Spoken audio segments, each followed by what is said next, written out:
And crazy shit. We just say the crazy shit. Alrighty, our favorite time of the night. I'll be back.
Yo, anybody know where oh, I'm blind.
Have we filtered all the non-Higu frogs yet?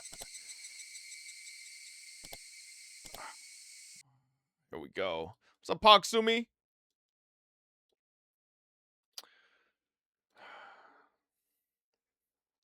How many fucks did you say while away?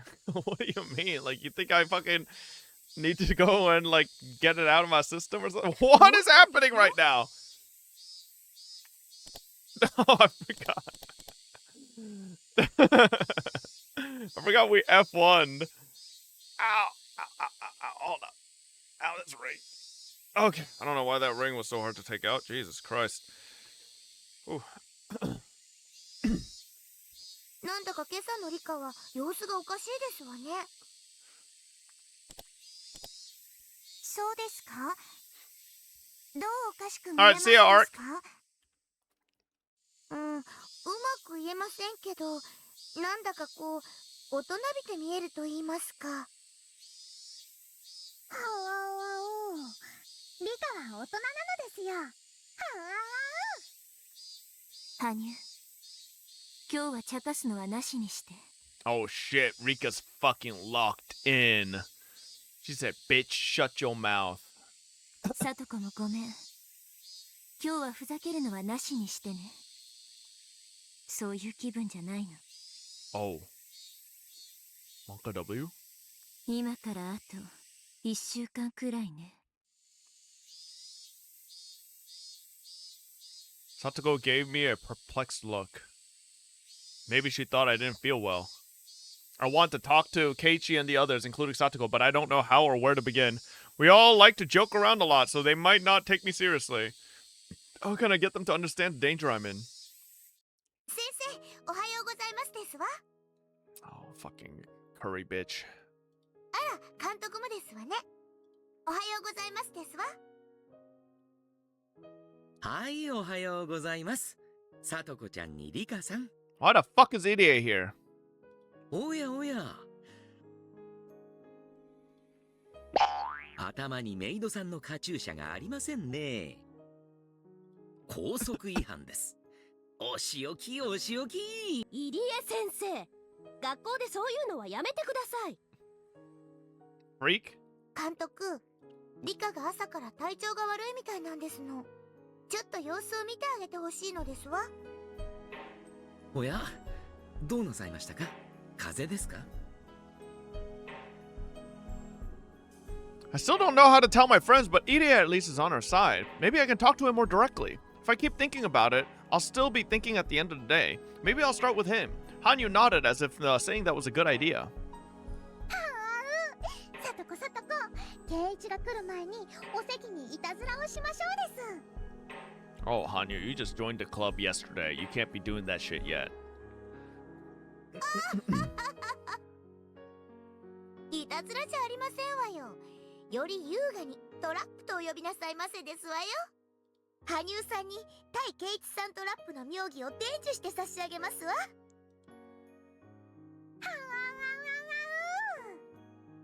Hanyu and Satoko ran to the classroom. Hanyu must have left on purpose. I have to use this chance she's given me. 入江、ここではなんですので、保健室でお話ししてもいいですか？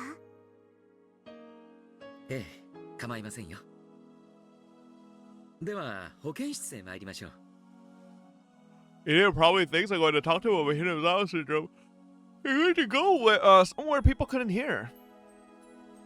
If there's any change in my physical condition, it could be a sign of something very serious. Even if it's just a simple cold, Irie is very concerned about my health. どうしたんですか？どこか体調でも悪いんですか？ You missed like 40 minutes, HDMV. 入江、妙な話をしますけど、ふざけないで聞いてほしいのです。とてもとても真剣な話なのです。 I gave Irie the sternest look I've ever shown him as I spoke. Irie usually acts like an idiot, but he can be an adult when he needs to be. Seeing the expression on my face, Irie started to look more grave himself. How do I start? Okay. 入江、 Irie, I'm in a time loop, and that bitch Takano has been killing me for 100 years. Help me. 僕は女王感染者というものなのですか？はい。リカさんの寄生体だけは村中の誰とも違う特別なものです。その僕が死ぬとどうなりますですか？前にもお話ししたと思いますが、とても大変なことになります。いえ、正確にはとても大変なことになると思われます。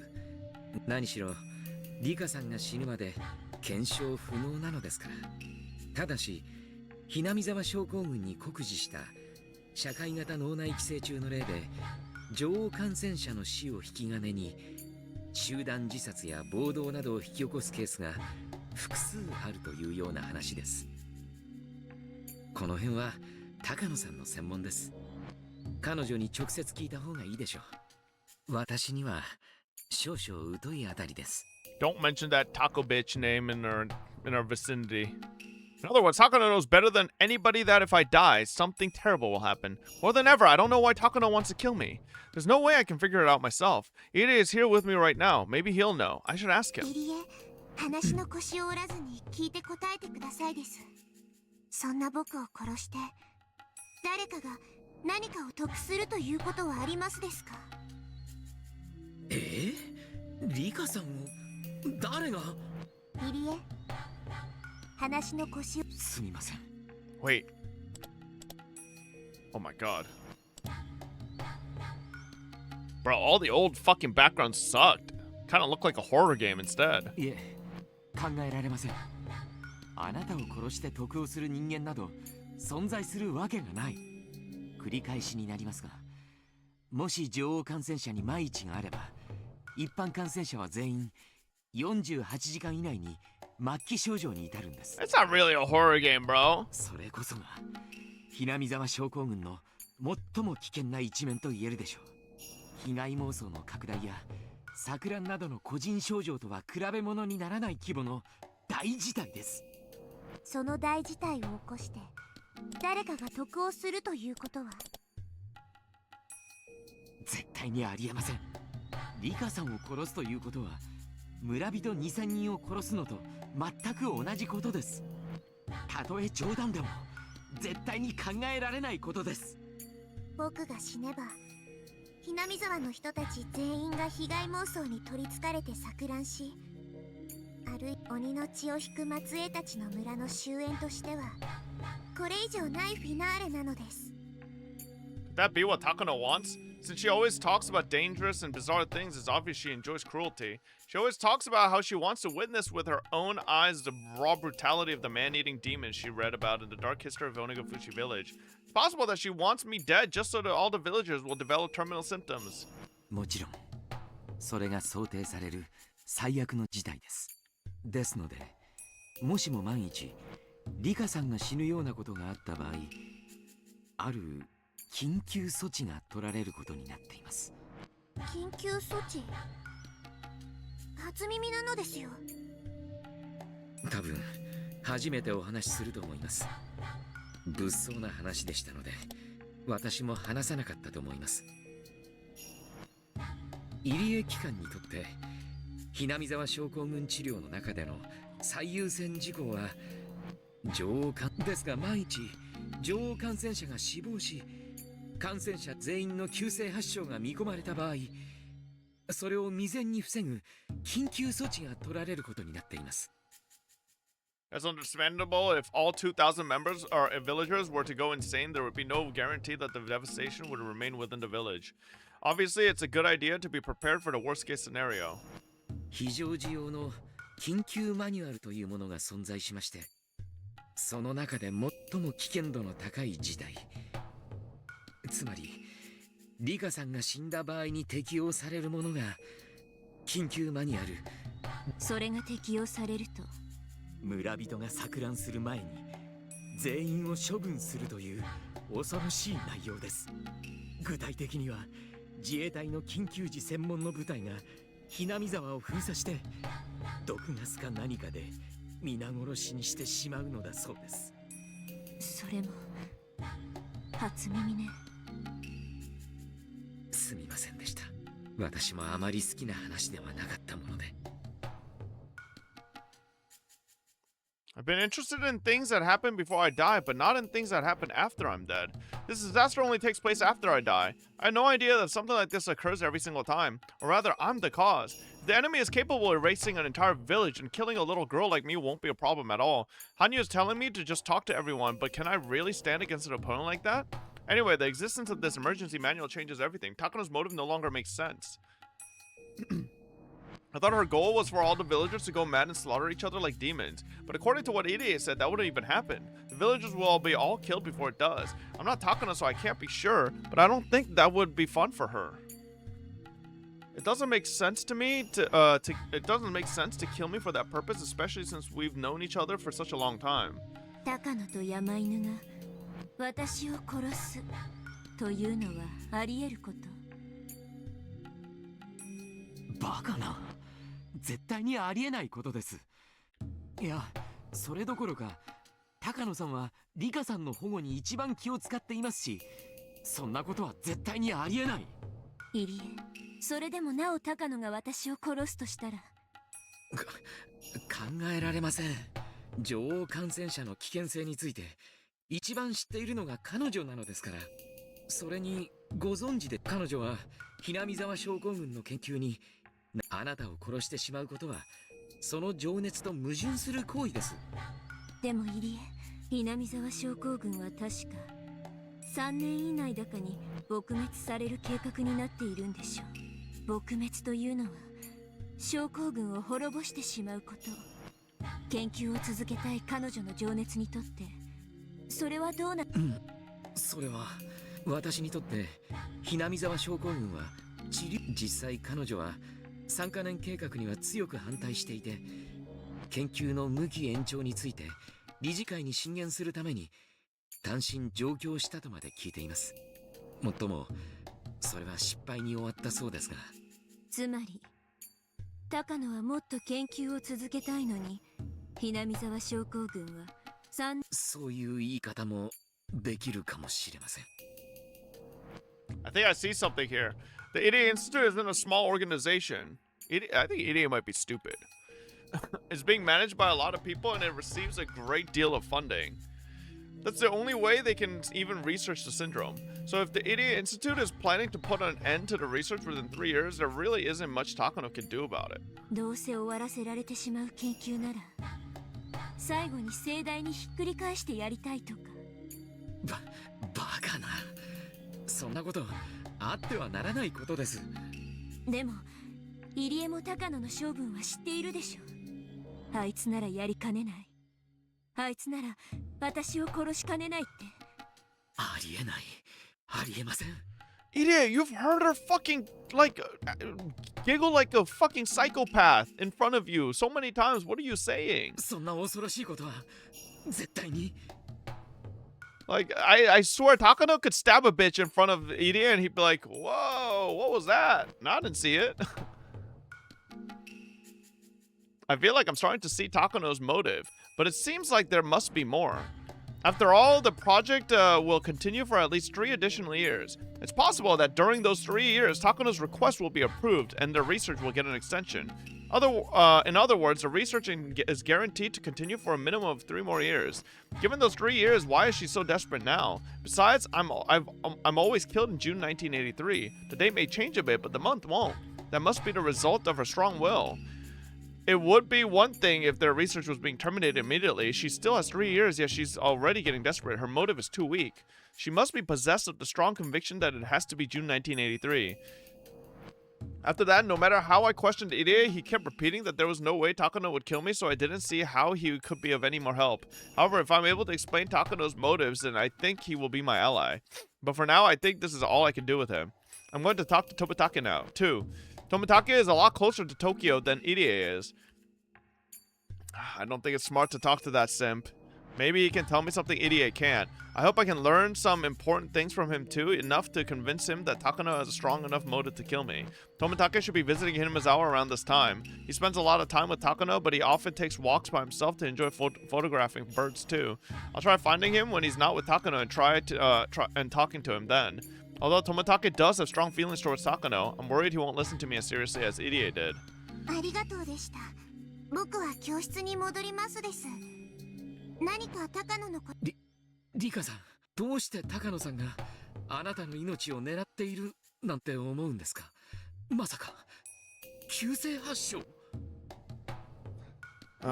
それを疑うなら今簡易検査をしてみる。 I said some terrible things out of the blue, so I don't blame him for becoming suspicious. However, thanks to the rapid diagnostic test the EDA had developed at this point, it was easy to prove with a syringe. I just had to submit to the needle to show that I haven't developed some terminal symptoms. The results were negative, of course. 高野さんがなんてありえない。ありえない。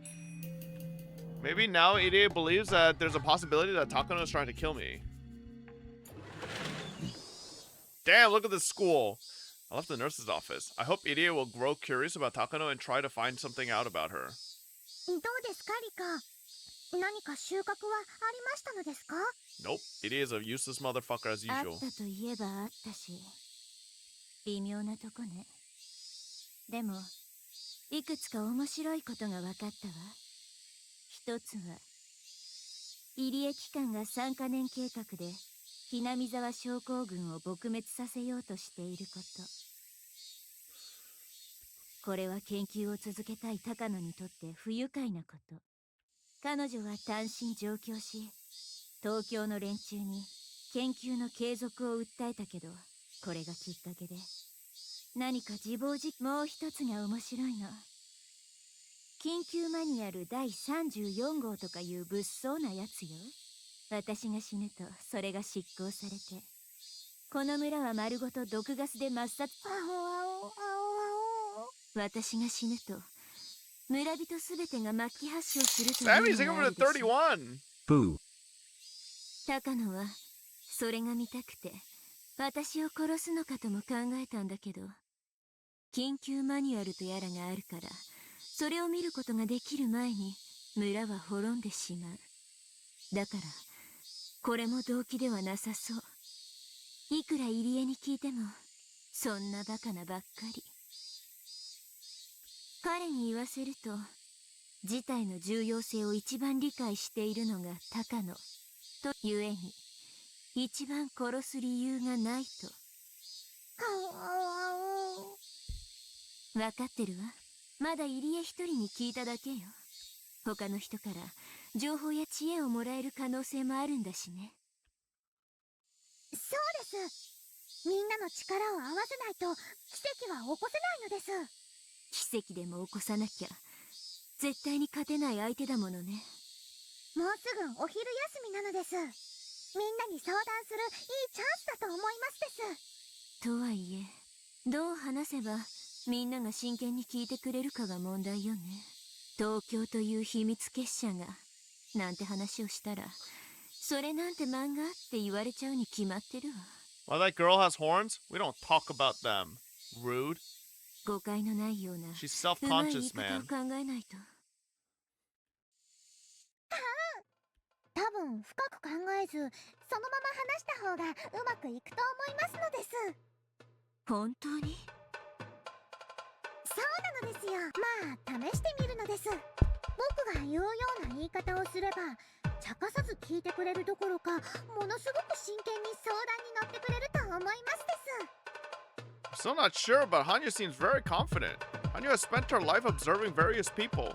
She had never talked to Mio directly before this life, but she knows her better than I do. I talked to everyone during lunchtime in the way that Hanya taught me. What in the dilapidated motherfucking... This school looks terrible.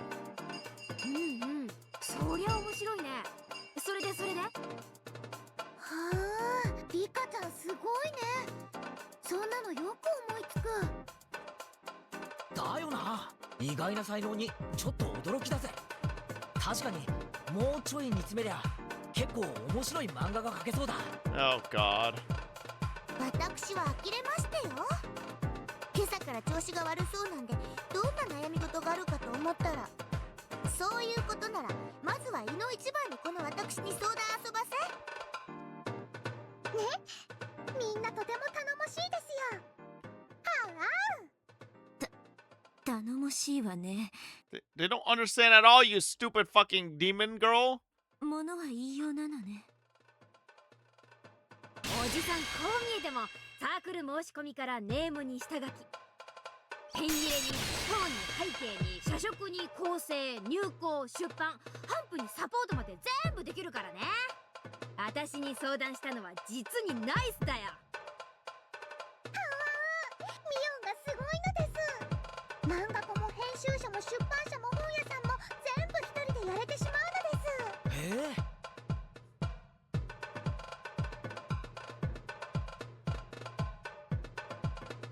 うちの親父もそんなこと言ってるぜ。そういう全部自前でやるのって流行りなのか？レナはそんなことよりみーちゃんのジャンルが気になるかな。ほらほら、話が脱線してましたよ。みんなで理科に協力しましょうですわ。 I'm so confused. I told them about all the secrets surrounding Hinamizawa. I told them that I wanted to write a comic book and that I needed their help to decide on a few things. If I spoke to them about this normally, they might question my sanity, but to see things change dramatically with just a little preface. Preface? Hanyu, you're pretty good. 何しろよ、女王感染者が死ぬとその緊急措置が発動になって村が丸々全滅させられてしまう How the fuck does this help us? っていうのが最大のポイントだよな。そんなすごい人がいらっしゃったらもう要注意ですわね。豆腐の角に頭でもぶつけられたらそれだけで村が全滅ですもの。捕まえてぐるぐる巻きにして土蔵にでも放り込んでおいた方がいいに決まっていますわ。でもそうしないで殺しちゃうんだよね。そんなことしたら大変なことになっちゃうって分かってるのに。そうなのです。秘密の研究所の中にいるその悪役は大変なことになると知っていて、でももっともらしい動機が思いつかないのです。 Kind of see an outline of the motive, though. Can they actually find a hint without knowing any of the actual details? そんなの全然楽勝じゃん。女王を殺せば村中が滅ぶという設定だけでもう十分に動機は構築できるよ。Mion laughed as she casually voiced what was on her mind. でもミオン、その悪役は病気のことをもっと研究したいと思っているから。そんなの大した問題じゃないって。その悪役にさらに黒幕を設ければいいんだよ。あるいはその悪役を利用しようとするさらに悪役というか。 A villain who wants to use Takano. いい？女王が死ねば村が大混乱に陥る。それを隠蔽するために大掛かりな抹殺作戦が決行される。これはね、基本的に最悪の事態への対応策であって、抜いてしまったらとりあえず事態は収拾できるだろうけども、ただでは済まされない大事になるんだからね。確かに政治家の世界って必ず責任追及とそんな何千人も殺すような作戦が実行されたら、その後に必ずそういう事態を招いたのは誰の責任だって騒ぎになるだろうからな。まあ秘密作戦だからその騒ぎは表沙汰にはならないだろうけど、その東京という組織内でかなり強烈な責任追及が行われるのは間違いないだろうね。ってことはそれだけで十分女王を殺す動機はあるってことじゃない？どうしてなのですか？そんな大騒ぎになって何か得をする人がいるというのですか？いるよいるよ、いるに決まってんじゃん。いい？世の中に吹く風は必ず Oh my god, どちらか Mion 一方に Mion just 流れ read the script. それはある人にとっては逆風になるけど、必ずいる反対を向いている人には追い風となる。どんな出来事だって必ず損をする人と得をする人がいるんだよ。なるほど。私のトラップ脳がギンギンしてき You ま didn't したよ。 understand a single thing, Satoko. Pipe down. つまりそんな大事になれば責任を取らせれる人たちがいる。その人たちと対立している人たちにとってはとっても美味しい事態というわけですわね。そうだね。どんな組織にも勢力や派閥があって意見を唱えてる。ましてや東京なんていう巨大な黒幕組織だったら、その強力な力をめぐっていろいろな人たちの思惑が入り混じってるはずだよ。ってことは誰かを蹴落として成り上がりたいって思ってる連中にとっては、女王を暗殺して大騒ぎを起こすことは十分価値があるってわけだ。つまりじゃなくて、悪役にとって価値がなくても、東京の中には女王を殺す価値がある人が大勢いるということなのですか？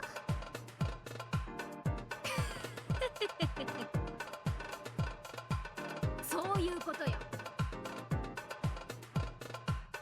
ああ、でね、秘密研究所の悪役はこういう設定にするの。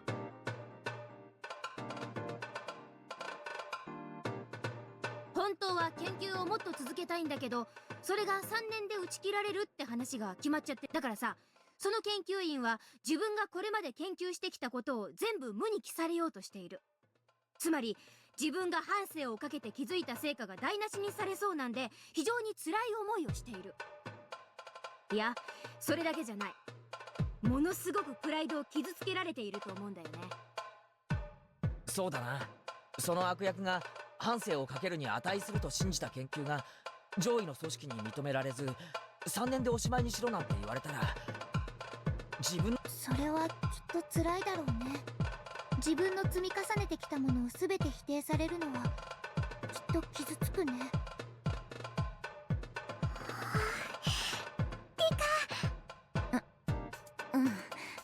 分かってる。 Amazing. My friends really are the best. This is starting to sound like a real motive for Takano. となると、その悪役はどういう行動に出るのでしょうか？そりゃあ最初にやるのは陳情だろうね。研究を中止しろと言った東京に、自分が研究している奇病はこんなにも重要で興味深い。だから研究中止を撤回してくれと訴えるだろうね。まあそれでさ、あっさり東京が「はい了解、研究続行、予算も増やします」って言っちゃったら漫画にならないよね。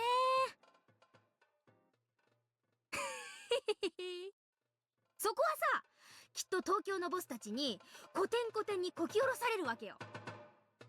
お前の研究などくだらない、こんな予算の無駄遣いの研究などとっととやめてしまえってひどいことを言われちゃうわけよ。Idiot told me Takano had gone to Tokyo to request an extension on their research. He also said that a request was denied. 自分の人生をかけた研究を否定されたら、その怒りは凄まじいですわよ。となれば、やることは2つしかないですわ。さとこ、それは何？決まってるじゃねえか。泣き寝入りか復讐だろ。Keiichi and Satoko gave each other a high five. まあそこで泣き寝入りじゃ面白くないよね。となればさ、誰よりも慈しみ研究してきたその悪役研究員はさ、他の人の手で自分の研究成果が破棄されるくらいなら、せめて自分の手でなんて自暴自棄なことも考え始めるわけよ。プライドが高いゆえにね。そこでさっき考えた話の東京の何者かの思惑が出てくるわけですわ。まさか。 Babe, thank you for the 56 months. We're playing your favorite game, Boku no Pico. 村が大ごとになれば、誰かが責任を取らされ、誰かが得をするというさっきの話なのですか？まさにそれですわ。悪役の研究員は研究の生涯を否定されて落ち込んでいる。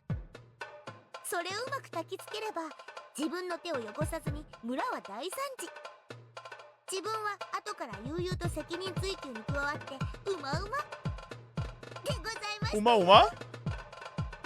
そういうだからね、自分の生涯を否定された悪役は落ち込んでるわけよ。そこへ東京の中で誰かを蹴落として出世を目論む若き幹部がさ、その悪役に工作員を派遣して籠絡するわけよ。自分の存在を否定されて落ち込んでるんでしょ？ならその研究を私は信じてるよ、頑張ってなんて励まされたら簡単に籠絡されちゃちゃうかもしれないね。プライドが高い人ほど脆いものだから。ってことはつまりその悪役ももっとどぎたねえ黒幕に、ああ戦隊ものの悪の幹部にもそういうキャラっているな。今まで頑張って悪の組織に貢献してきたのに、一つの失敗だけで手のひらを返したような仕打ちを受けて処分されてしまう気の毒な感じのやつ。というか、このトラップにおいては実行役の悪役研究員の始末は絶対でございましたよ。黒幕にとっては生かしておく価値がありませんもの。そういうことだね。その悪役もちょい悪を気取ったつもりだろうけど、結局は人生を否定されるし、黒幕に利用されるし、しかも最後には口封じで消されちゃうんだろうから、悪役とはいえちょいと同情を誘いそうだよね。 No, you don't sympathize with that psycho bitch. まあそういうキャラの立て方もありじゃないかな。いや、むしろありだよね。次の新刊では考えてみるかな。Hanyu and I could only listen to them talk. They're truly amazing. They really are. It is very possible, especially if I think about Takano's character. Come to think of it, Ide kept repeating that that isn't possible a whole lot, which means that those words could be a reflection of how possible it might really be. I'm sure my friends can answer that question. I'm going to ask them, so let's ask them. ではなぜそれを3年も猶予が残っているこの今に自暴自棄になるのでしょう。猶予なんか問題じゃねえだろう。今日死刑になるのも3日後に死刑になるのも全く同じだぜ。要はその猶予幅の問題だってだけだろう。3年の猶予じゃなくて3年後に死刑って言われたように感じてるわけさ、その悪役は。そこは多分黒幕たちの都合だね。彼らの都合で悪役を操ってるわけだからさ。この時期に村を滅ぼしたい都合は悪役じゃなく黒幕の方にあるんだと思うね。何しろこれだけの大作戦なんだからさ、起こしたら成功以外はありえない。成功させる鍵は女王の暗殺だけじゃないよ。暗殺後緊急マニュアルの執行をトップに決断させなきゃならない。他にも作戦後の責任追及についての事前準備とか、いやいや、この作戦で一番ダメージが与えられる効果的な時期とかね。そういうのを測った上で3年の猶予を余した今大作戦を実行させるんじゃないのかい。結局その悪役は Can't read? Bro, it's not my fault they wrote so far. 最後は Alright. 尻尾みたいに切られるわけだ。悪役とはいえ気の毒なやつだぜ。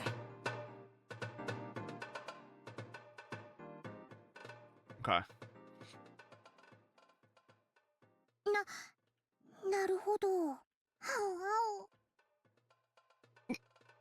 では一番重要なことに話 Bro, を her 移します friends です。 figured out what Rika and fucking Hanyu's fraud ass couldn't figure out in hundreds of years.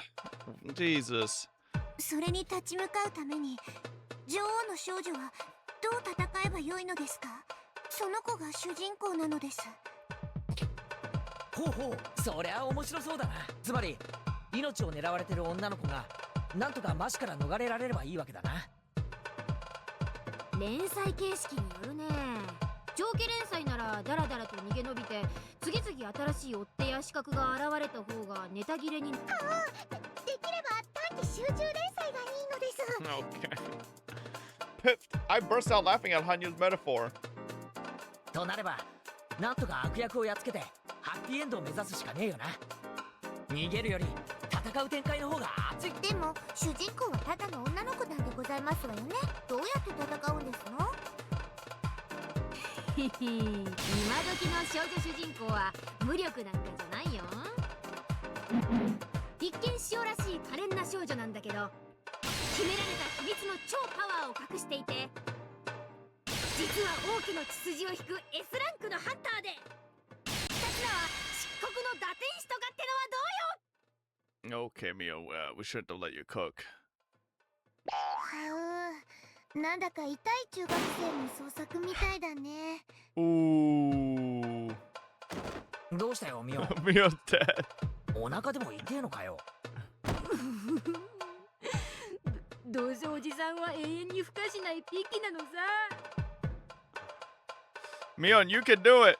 Though when you read that manga 10 years from now, it may be so bitter you writhe in agony.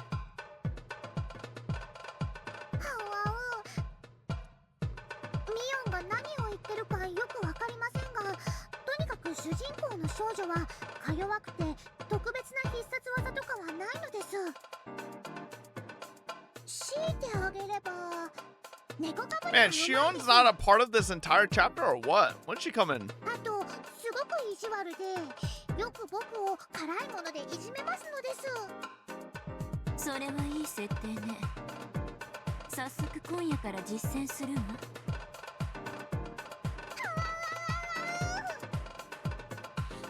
なるほど等身大の主人公だってことは分かったぜ。でもその主人公がこの陰謀に打ち勝つストーリーってのはこりゃ難しいな。無理無理、絶対に無理。最低でも武器全般が扱えて無線技術にヘリの操縦くらいはできないと勝てるわけない。さもなきゃ某国の軍事顧問団に特訓を受けたサバイバル技術のプロとかね。ジャングルに潜り Yo, can 込めば Akasaga's わ bum ず ass かな武器とトラッ finally プだけ come で meet 敵部隊を fucking 丸 Rico 々混 already? 乱させられるくらいのやつとか。その主人公にミオンとサトコが友達だったならそれで解決の気がし。おじさんそりゃおじさんがいりゃ話は変わってくるね。私はあらゆる戦闘技術指揮技術がランク S。 Yeah, Mion, you all got gunned down last chapter. 加えてこの村がその漫画の舞台だってんなら土地勘もランク S だしね。さらにサトコを敵に回すってのはなお致命的だよねえ。その悪役がどんな秘密部隊を従えてるかし、私のトラップ技術の前にはものの数ではありませんでしたよ。 Satoko, they tanked all your traps and fucking killed all your friends last chapter. その主人公がどんな敵に追いかけられましても、私と一緒に裏山へ籠城してくだされば指一本触れさせませんわ。うん、サトコと裏山に籠城すれば攻め手側は裏山を丸ごとえぐるくらいの艦砲射撃にハノイクラスの重爆撃は最低限必要だね。そこまでやってからの裏山突入でもなお手痛い損害を被るだろうね。しかも作戦指示は私。まあ攻め手側には硫黄島上陸船クラスの損害を覚悟してもらうことになるだろうね。 Mion is literally the heir to a fucking Yakuza organization, and she doesn't fucking contact her Yakuza, like, connections at all for last chapter. Like, okay, man. ね Ugh. えサトコ。 Fucking Rena disappears, and they need to find her ass, and they bring all the Yakuza out of everywhere to find Rena. But fucking Rika says she's gonna die, and Mion's like, a bunch of kids should be enough. Oh god, I'm gonna sneeze again. 私の芸術的裏山を破ろうと思ったら核弾頭でも持ち遊ばせ。 My sneeze is like right about to come out. 確かにサトコの裏山はすごいですが、本当に山犬悪役の手下たちをやっつけられるでしょう The か。 mountain dogs. She almost says it every time. 相手は荒事のプロなのですよ。奇襲とトラップってのはね、相手が誰であっても非常に効果があるんだよ。ベトナム戦争がいい例でしょ。世界最強の米軍が最高の装備で挑んだのに、あの密林には通用しなかった。Man, why are they clowning on the US, huh? 土地勘のある人間が都へ旗へに張り巡らしたトラップというのはね、そのサトコのトラップは彼らにも通用するということ。 We're really comparing Satoko to the fucking Viet Cong? もちろ I ん。 don't know if she's all that, bro. いや、それどころかベテランゆえに足止めの効果が大きいかもしれない。トラップは引っ掛けるだけが効果じゃない。引っかかるかもしれないと怯えさせる効果も大きいんだよ。ベテランゆえに慎重になる。ゆえに裏山への直接進行に彼らの指揮官は及び腰になるだろうね。それはつまり相手が素人である時より時間が稼げるってことだからね。へへ攻略には艦砲射撃くらいは必要ってわけだ。まさか戦争中じゃあるまいし、敵にはそこまではできないんだろ。 I definitely don't think that's possible. Anyway, Mion is a professional when it comes to deciding on tactics, and she's saying that Satoko's traps will be more than effective even against the mountain dogs. That's very reassuring. トラップの弱点は防御にしか使えないことと設置に時間がかかること、そして無差別に発動してしまうことにあるんだけど、その点サトコの裏山は全ての条件を満たしているね。そうだね。裏山に立ち入る人はいないし、すでにさとこちゃんのトラップでいっぱいだし、逃げ込むだけですぐに籠城できるのはその主人公の大きな強みになるね。そこにおじさんもいるわけなら、その籠城をただの立てこもりには使わないね。敵の主力を引きつける何らかの陽動に使って、その隙に敵を叩く奇襲作戦でいく。敵を深く誘い手薄になったところを背後から叩くのは迎撃反撃戦術の初歩だよ。水際撃退を絶対死なんて石頭の極みだからね。はあ、みーちゃんとさとこちゃんすごいすごい。でもレナとケイイチくんだけ置いてきぼりだ。僕たちが主人公ということにしましょうです。みんなで仲良くやっつけるのです。よっしゃ、そうこなくっちゃな。へへ、なんだよ、俺たちまで加わるってことは、それって部活メンバー対悪の組織ってことになるわけかよ。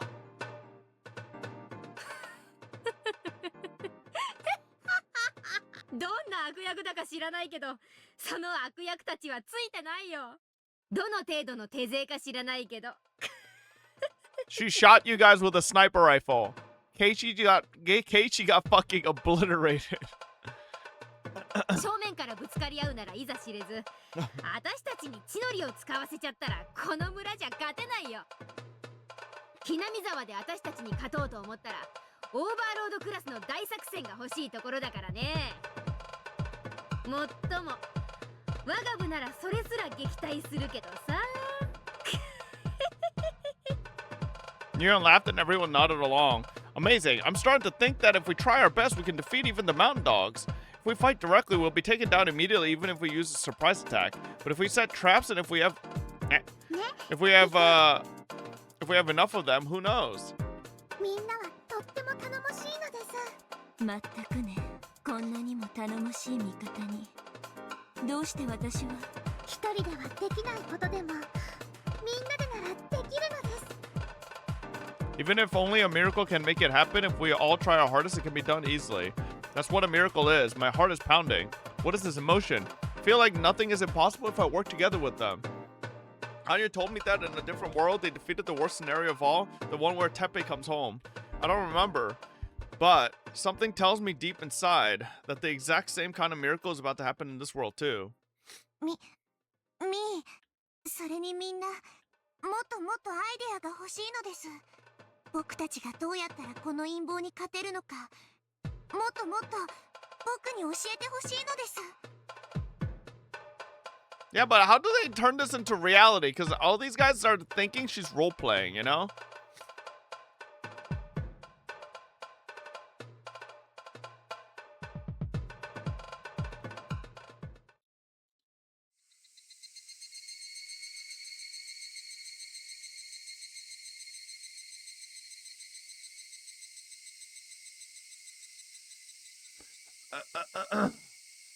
I'd only asked for Tomitake. But Irie had come with him. Irie must be bothered by what I told him this morning, but he can't come to a conclusion on his own, so he wants Tomitake to listen to me too. After saying that he wouldn't interrupt us, Irie sat down a little distance away. 入江所長に聞いたよ。どうして君は高野さんを疑ってるんだい？ Oh, that's the face of a fucking white knight ready to fucking defend his princess. だってそんなことをしたら大変なことになるのを一番よく知っているのが高野さんじゃないか。 Yeah, yeah, bro. それに She's not gonna 高野 fuck さん you. は君やさとこちゃんにあれだけ親切にしてくれたんじゃないのかい？ Yeah, Tomitaka, did you know that she was ready to fucking dissect Satoko? なのに命を狙ってるように感じるなってちょっと高野さんに悪いようには思わないかな。 I expected this from Tomitake. Fucking simp. If I was in the same mood as I was in this morning, I probably wouldn't have continued.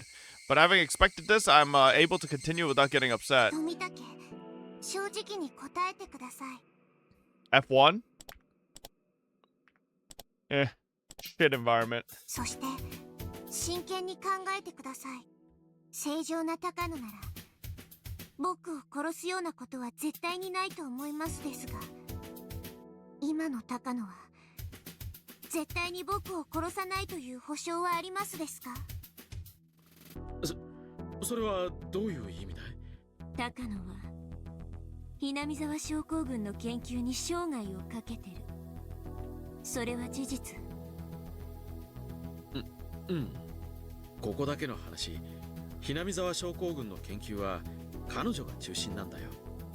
入江所長は表向きのトップで、研究の一番の中心は高野さんなんだ。これは内緒だけど、実はひなみ沢症候群は彼女のおじいさんが見つけたものなんだよ。 Bro, how many times do these guys say this is supposed to be a secret? But let me just tell you. 高野さんはそのおじいさんを特に尊敬していてね。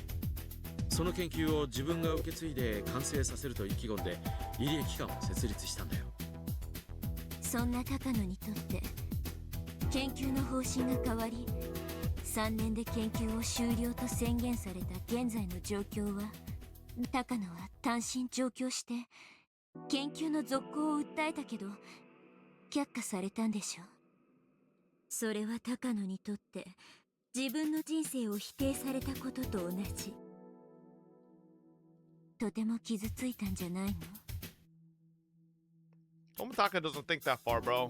リカちゃん、君はどこでそれを？ Tomitaka went silent for a moment. He must have realized that I'm not just saying random things. 確かに高野さんが新理事会に説明しに行ってかなり悪い評価をされたという話は聞いてるよ。伝え聞く話だと相当研究をバカにされたらしい。予算食いの無駄な研究だみたいに言われてね。彼女は気丈を装ってるけどかなり傷ついたと思う。でしょ。そんな高野がどうせ打ち切られる研究なんだからと自暴自棄にならないなんて絶対に言えるの？いや、高野さんに限ってありえないよ。 Holy fucking simp. ありえない。 Oh my god. That's the same thing that Irie said. He kept saying it was impossible, yet he couldn't deny it completely. Bro, Takano's like that fucking one e-girl that's at the top of that all-male guild. And every dude in the guild think they have a chance with her. So, like, they're just all fucking fully white knight mode. Like, oh my god, bro. The mountain dogs, Tomitake, bro, they all think they have a chance with her. In reality, she has no intention to sleep with any of them. Oh, wait. He kept saying it was impossible, yet he couldn't deny it completely. He repeated the same phrase over and over to refute that possibility. In fact, even though we know Takano is the enemy, we can only guess at her motive. The only way to find out is to tie her down and make her confess. But there is meaning in making Tomitake become suspicious of Takano. Maybe he'll live. It's even important to do that so that he'll become my ally. Of course, this is also a strategy devised by our club leader. 確かに少々恐ろしい想像ではあるけれど、それでも高野さんがそんなことをして得をすることはないよ。自暴自棄になりたい彼女の気持ちには少し理解できるけど、それでも彼女にだって理性というものがある。彼女もその辛い気持ちを時間で癒せるさ。 Bitch, no it don't! Takano's bitch has been holding this grudge against those fucking, like, bureaucrats since, like, she was 8. 昇進の人はたぶらかされやすいということはありませんですか？たぶらかされるとはどういう意味だい？富武、僕が死んだら大変なことになりますね。緊急マニュアルが執行され、村が丸ごと抹殺される。え？僕は知らなかったな。Tomitake isn't good at covering his lies. It shows that he's bad at hiding things since he's innately honest, which makes him a nice 入 person. 江に聞いていますから、時間がもったいないので、ごまかしっこはなしにしましょうです。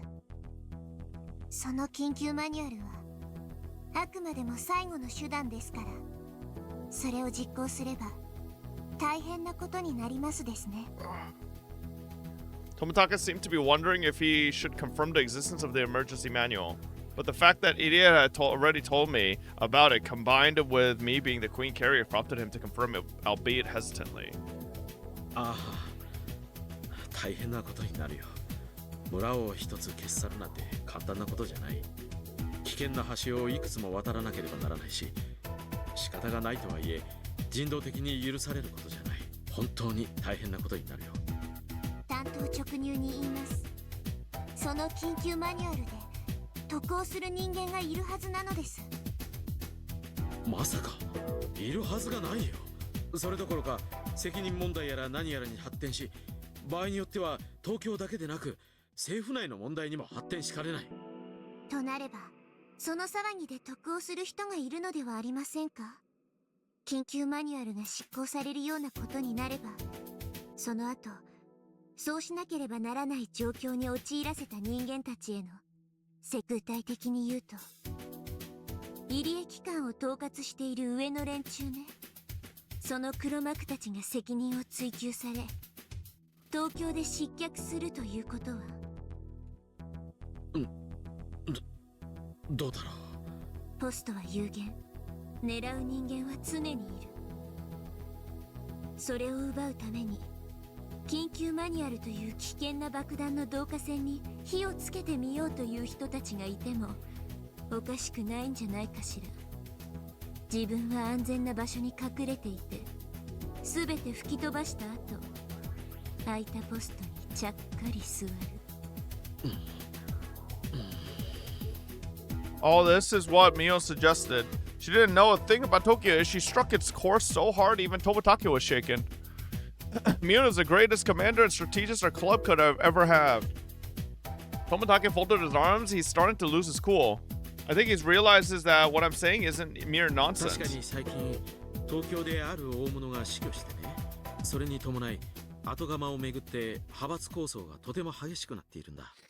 入江機関のクライアントであるアルファベットの理事会も粛清と呼ばれるほどの、それで旧派閥の庇護を受けていた入江機関はやり玉に挙げられて研究の即時中止が決められたみたいな。そんな中、もし入江機関とその黒幕の理事会、そしてそれを要する派閥は必ず、本来ならひなみ沢症候群などという危険な爆弾の存在は東京の中に敵ができた場合に限りその敵にとってひなみ沢はあまりに簡単に爆発できる爆弾となる。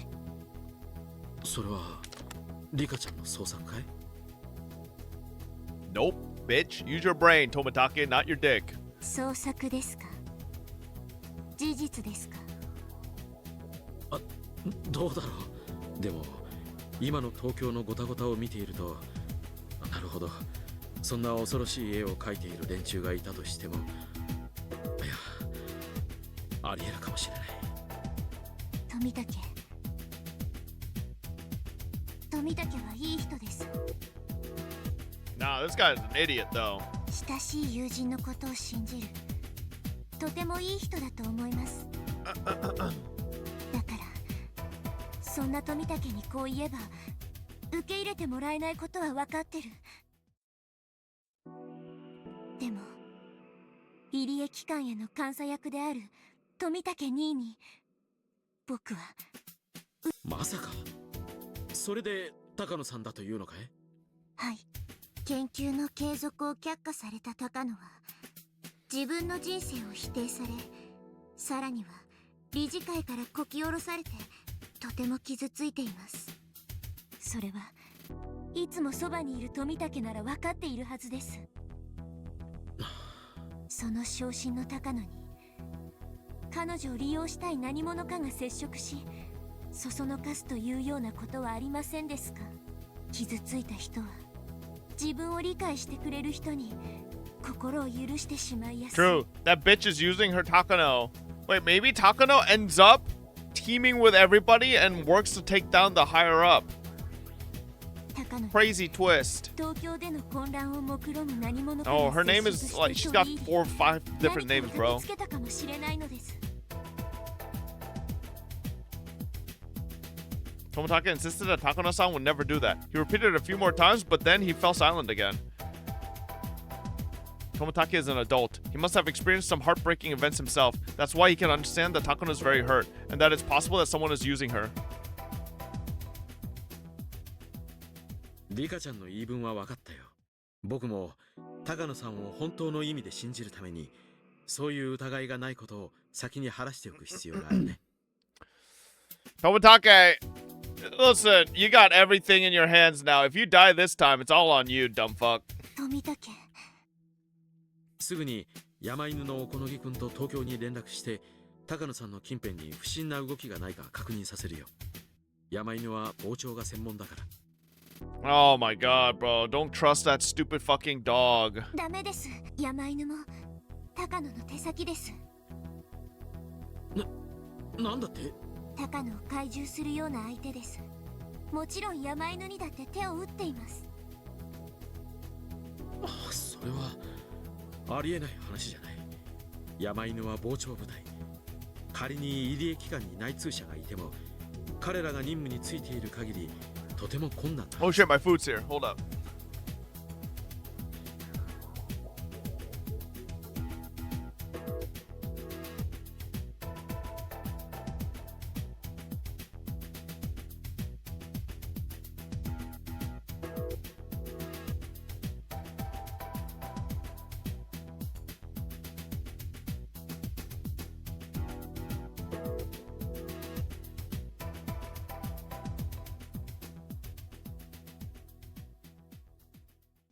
It's not your food, mother bitch. It's not yours. No. No, it's not yours. Oh my. He can't eat this. Okay, it's not good for him.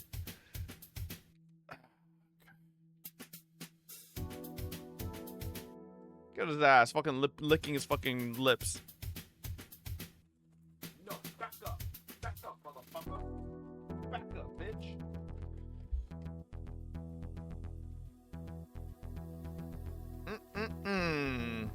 Beat him? It's not time for him to eat yet. Smacking his lips and shit. なら山犬ごとということもありえるのか。しかし What's up, chips and guac, baby? 富武、高野と山犬に内緒で調べてください。入江は僕の味方ですが、東京については詳しくありません。はい。 Do you think Tomodaga actually survives this time around, chat? 私は一研究者にすみません。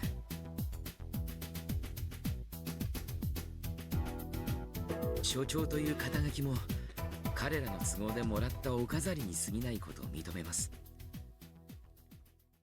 ですから私では God forbid a ミカさんの疑念を 30-year-old 晴らしてあ officer げる didn't こと want が to でき believe ま an せん。 8-year-old in first 10 seconds that his friend wants to kill everyone. Let me think.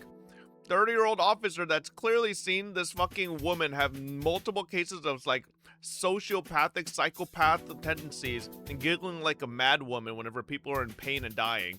Yeah, that's totally normal, I guess. Let's not connect the dots on that fact that she might be a fucking crazy person. わかりました。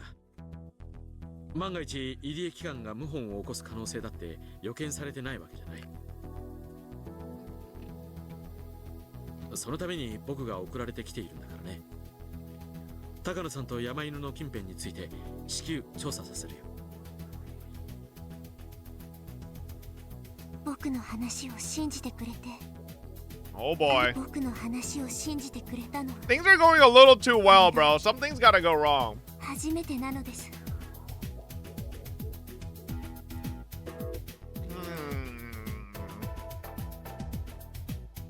Things are going too well. I've been laughed away in many worlds, but Tomoaki finally listened to me.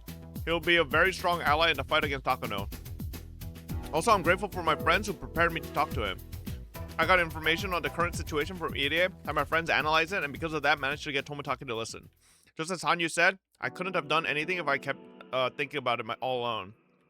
After talking to my friends, things are already changing. 実は今日からしばらくの間身を隠そうと思いますです。ミーの家には秘密の地下があり、好都合なのです。 I haven't talked to Mion about it yet. But I think she'll understand my request now. なので何かあったらミーに連絡してください。僕は今日から当分の間行方不明ということにしてくださいです。了解したよ。僕もそれが安全だと思う。僕は普段通り振る舞うよ。不審がられないためにね。I feel like telling Tomoaki is not the smartest thing. もちろん用心はする。入江所長も普段通りにしてください。ですが常に用心を。わかりました。せいぜい用心します。富武、気をつけて。あなたは近日中に暗殺される気がしますです。Okay. This is the part that he has never taken seriously. Please hear what I'm saying. わかった。特に用心するよ。Nah, you're cooked, buddy. ありがとう。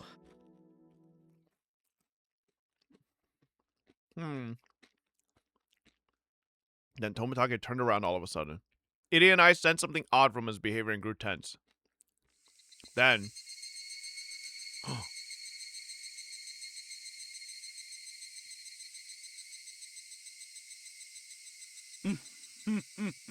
Oh, thank God it's Oishi, not fucking... Bro, if it was fucking... Oh... I'll never forget that laugh as long as I live. こんにちは。 Oishi, you little rat, you just fucking eavesdropped on everything, didn't you, pussy? これは珍しい面々ですね。入江先生に富武さんにリカさん、私もひなみ沢に出入りして長いですが、なんとも珍しい取り合わせです。これはこんにちは。 That kind of shows that Tomoaki is kind of trained. He heard Oishi coming close before Irie or Rika even noticed. 大石さん。 So I guess he's not a complete fraud. あれ？今日は綿流し準備会の打ち合わせでしたか？にしてはまだだいぶ早い時間ですね。 Irie tried to change the subject, but obviously Oishi had heard everything. Tomoaki from Tokyo is okay, but it's too early for Oishi from the police department to get involved. Things are already complicated. Why does he have to show up now? Anyway, this isn't good. いえね。 Fuck, can Hanyu tell her that Oishi was on their side last world too? Like, she doesn't realize that Oishi was actually helpful last world. ご自宅にお伺いしましたら、北条さんにこちらにおられるとお聞きしたもので。 Satoko, that fucking rat. Jesus Christ. そしたら、皆さんの密会にばったりと出くわしてしまったというわけだったのです。 I know Rika doesn't remember, but Hanyu does. Why did Hanyu not give her a rundown of the whole last world? Like, literally, just a full fucking rundown from beginning to end. Like, oh, this fucking bum. いやー、お邪魔をしてしまったようで申し訳ございませんですね。Yo, stop this giggling shit, Oishi. Just fucking get your point across.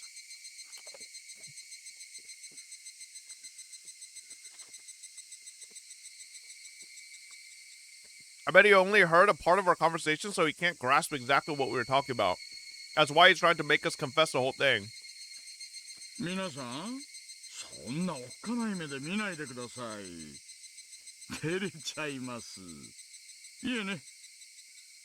今日来た理由は他でもありません。赤坂？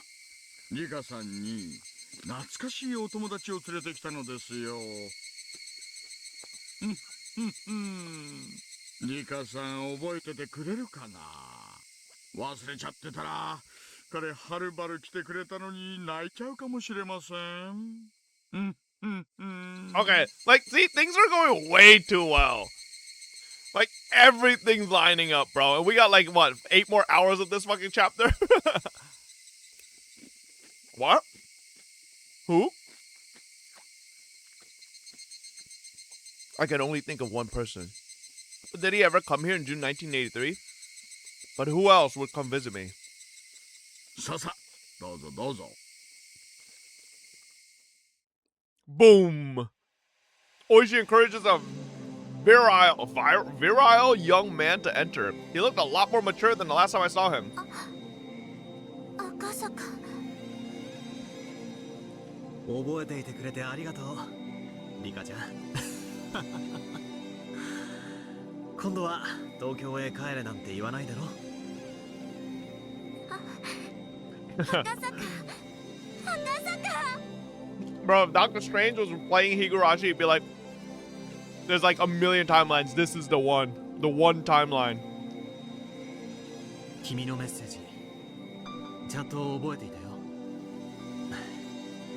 あるいは一度忘れてしまったのかもしれない。でもそれを忘れたらきっとものすごく後悔するに違いないんだ。だからちゃんと思い出したよ。君が教えてくれたからユキエに電話して彼女が事故に遭わなかった。だから君はユキエの恩人なんだ。その恩を私は今返しに来たんだ。 Yo, can I have a chip? Fuck off, it's mine. 本当に長いこと忘れていた気がする。でもようやく思い出したよ。長いこと待たせてすまなかったね。本当に長いこと待たせやがったです。そしてこんな最後の最後の世界で本当に都合よく帰ってきやがったのです。赤坂、赤坂。私は無条件で君の味方だ。君のどんな不思議な話も信じるよ。 Oh, shit! Bro's locked in! Honestly, Rika just go right now and be like, that Takano bitch, kill her. And he'd be like, I mean, he has to, right? そして君の命を狙うという敵を必ず打ち砕いてみせる。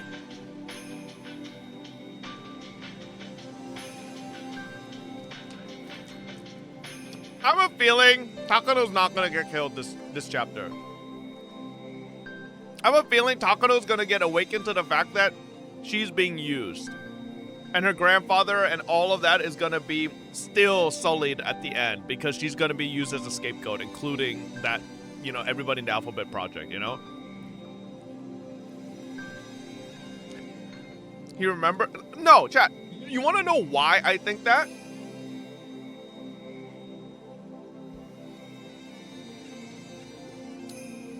Why would the story waste like 8 hours giving us backstory on Takano and all the sob stories and then trying to make us feel bad for her? Because they want to humanize Takano in some way, to be like, okay, you know, maybe it's not all Takano's fault. Maybe she's been backed into a corner like a fucking, you know, scared animal, and that's why this other organization is using her. And then so the real threat is not Takano, it's that other organization. So when we take down that organization and reveal to Takano, open her eyes that she's not alone, right? So, or they did it to fuck with you? Nah. This isn't a dog shit gotcha story.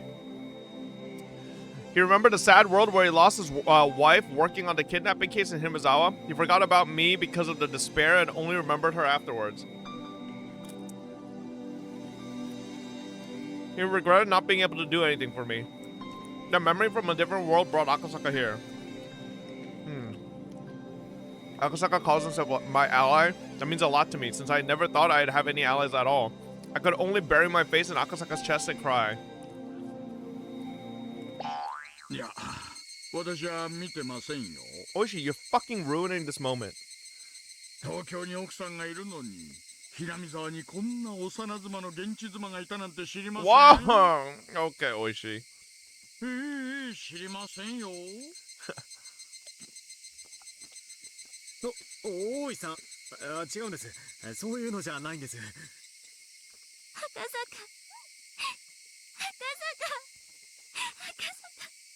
Okay, Rika, you need to. Rika, he's married. You need to pipe down a little.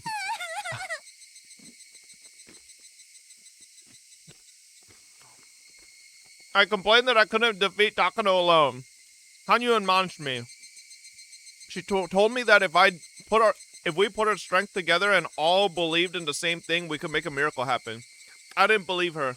But after I talked to Ide and my friends in Tomitake, things were getting better and better. And now Akasaka is here too.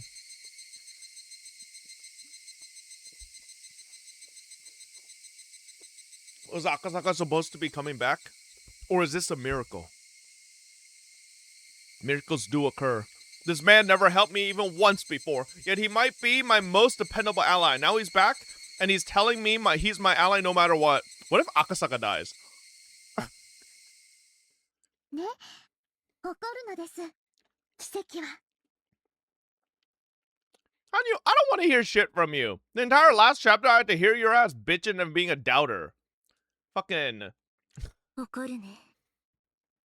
Literally, last chapter, fucking Keiichi getting sniped, everybody getting fucking beheaded. Fucking Hanyu's like, what'd I tell you, bitch? See? Here we go. Like, like, Hanyu was such a fucking doubter. 起こせるね。まだまだ力を合わせたなら、もっと奇跡は起こるのかな。Literally, I'm not a doubter, bro. そしたら、昭和58年の呪いを打ち破れるくらいの奇跡を起こせるのか。起こせますです。だって昭和58年6月はみんなが手を取り Wouldn't it be the 破 crazy shit? れないのですから。 Rika finally gets past June 1983. They defeat Takano and everything, and then she just gets hit by a car. Like next year. Hanyu, who used to be just a bystander, is now persuading me. She's admonishing me for pretending to fight while I, too, was actually just a sulky bystander. 大丈夫かい、リカちゃん。ごめんなのです。ちょっと懐かしかったので取り乱してしまいましたです。I wipe my tears and try to hide my embarrassment. The Higurashi continued to cry. Oh. The Higurashi have been trying to remind me of something very important.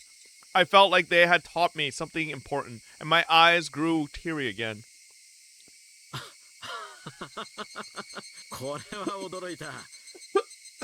リカちゃんに素敵な彼氏がいたものだね。Yo, shut your bitch ass up, Tomitake. He's like 10 times cooler than you, alright? You're lucky Takano hasn't seen him yet. 自己紹介します。私は赤坂守、警視庁公安部の資料室第7室に勤めています。東京の公安部資料室は確か内調別室並みの極秘部門ではありませんでしたか。秘密警察の批判もあるような極秘の強行捜査部隊だったはずです。No department would be foolish enough to slap secret onto the name for the secret division. Real secret divisions have boring names meant to fool the average person. True. That's why the FBI and CIA are useless, because they aren't the real secret organizations. That's true for Akasaka's department too. It's called a reference room, but they don't manage documents. お詳しいですね。公安部資料室の正体を知っている方がいらっしゃるとは思いませんでした。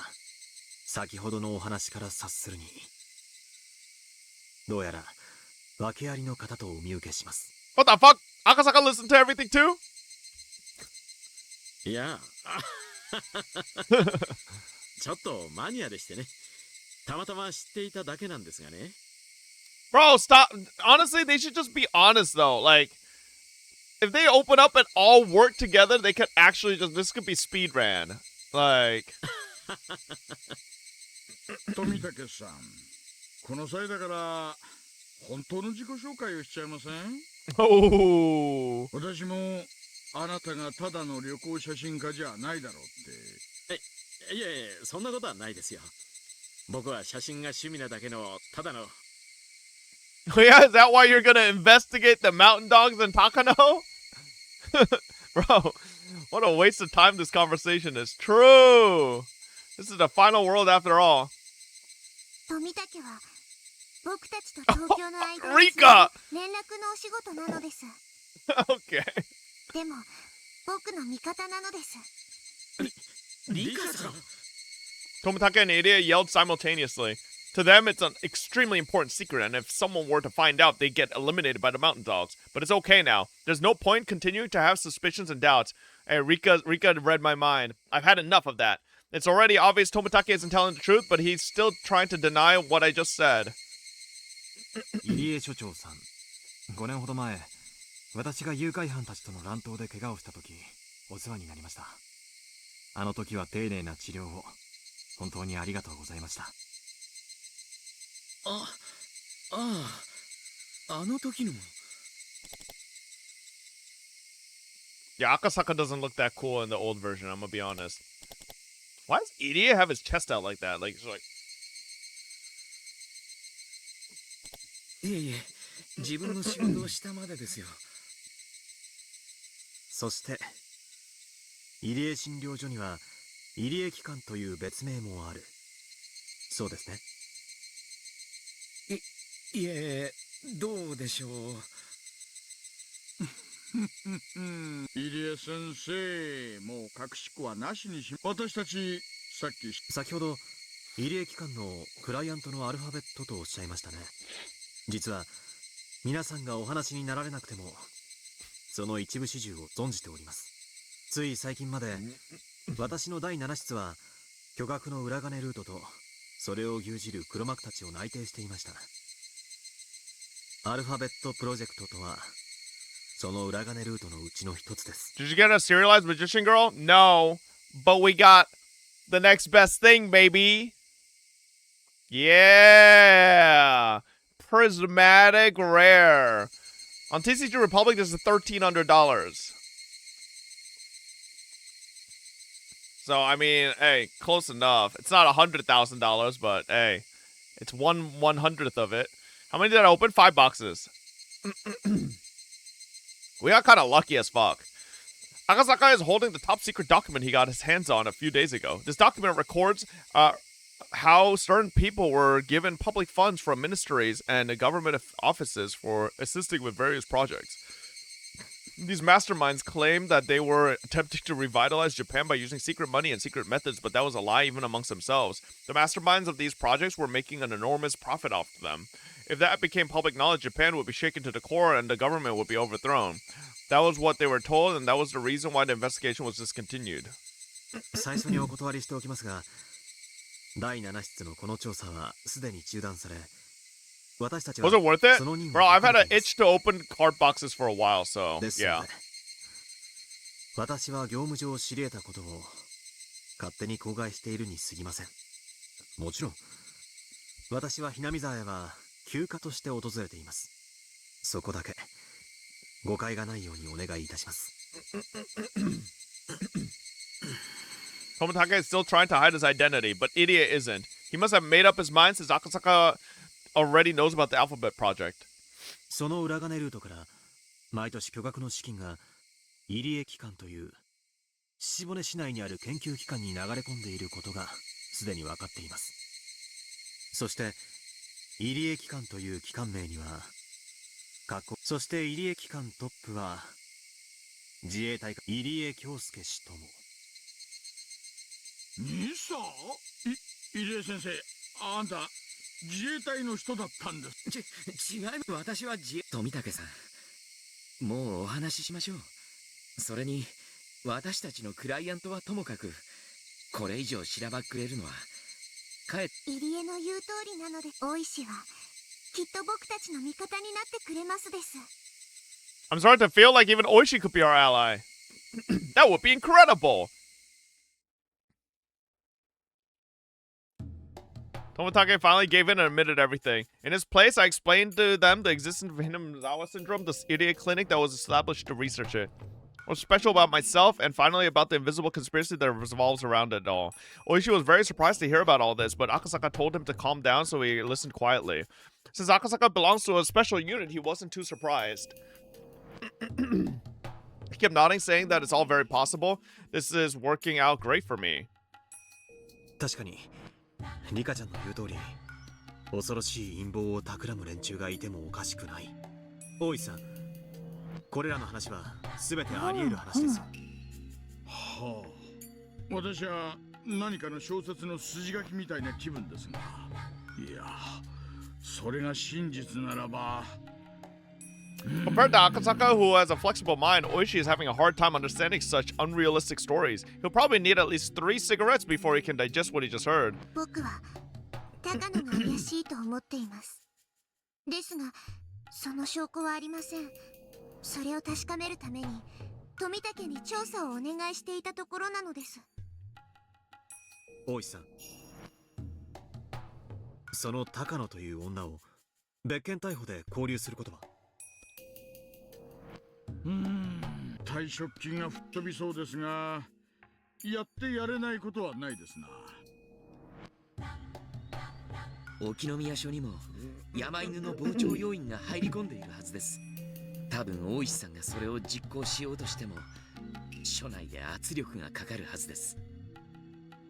高野さんの調査はこちらでするので、それまでは変に警戒されるようなことは慎んでいただきたいのが本音です。そうですね。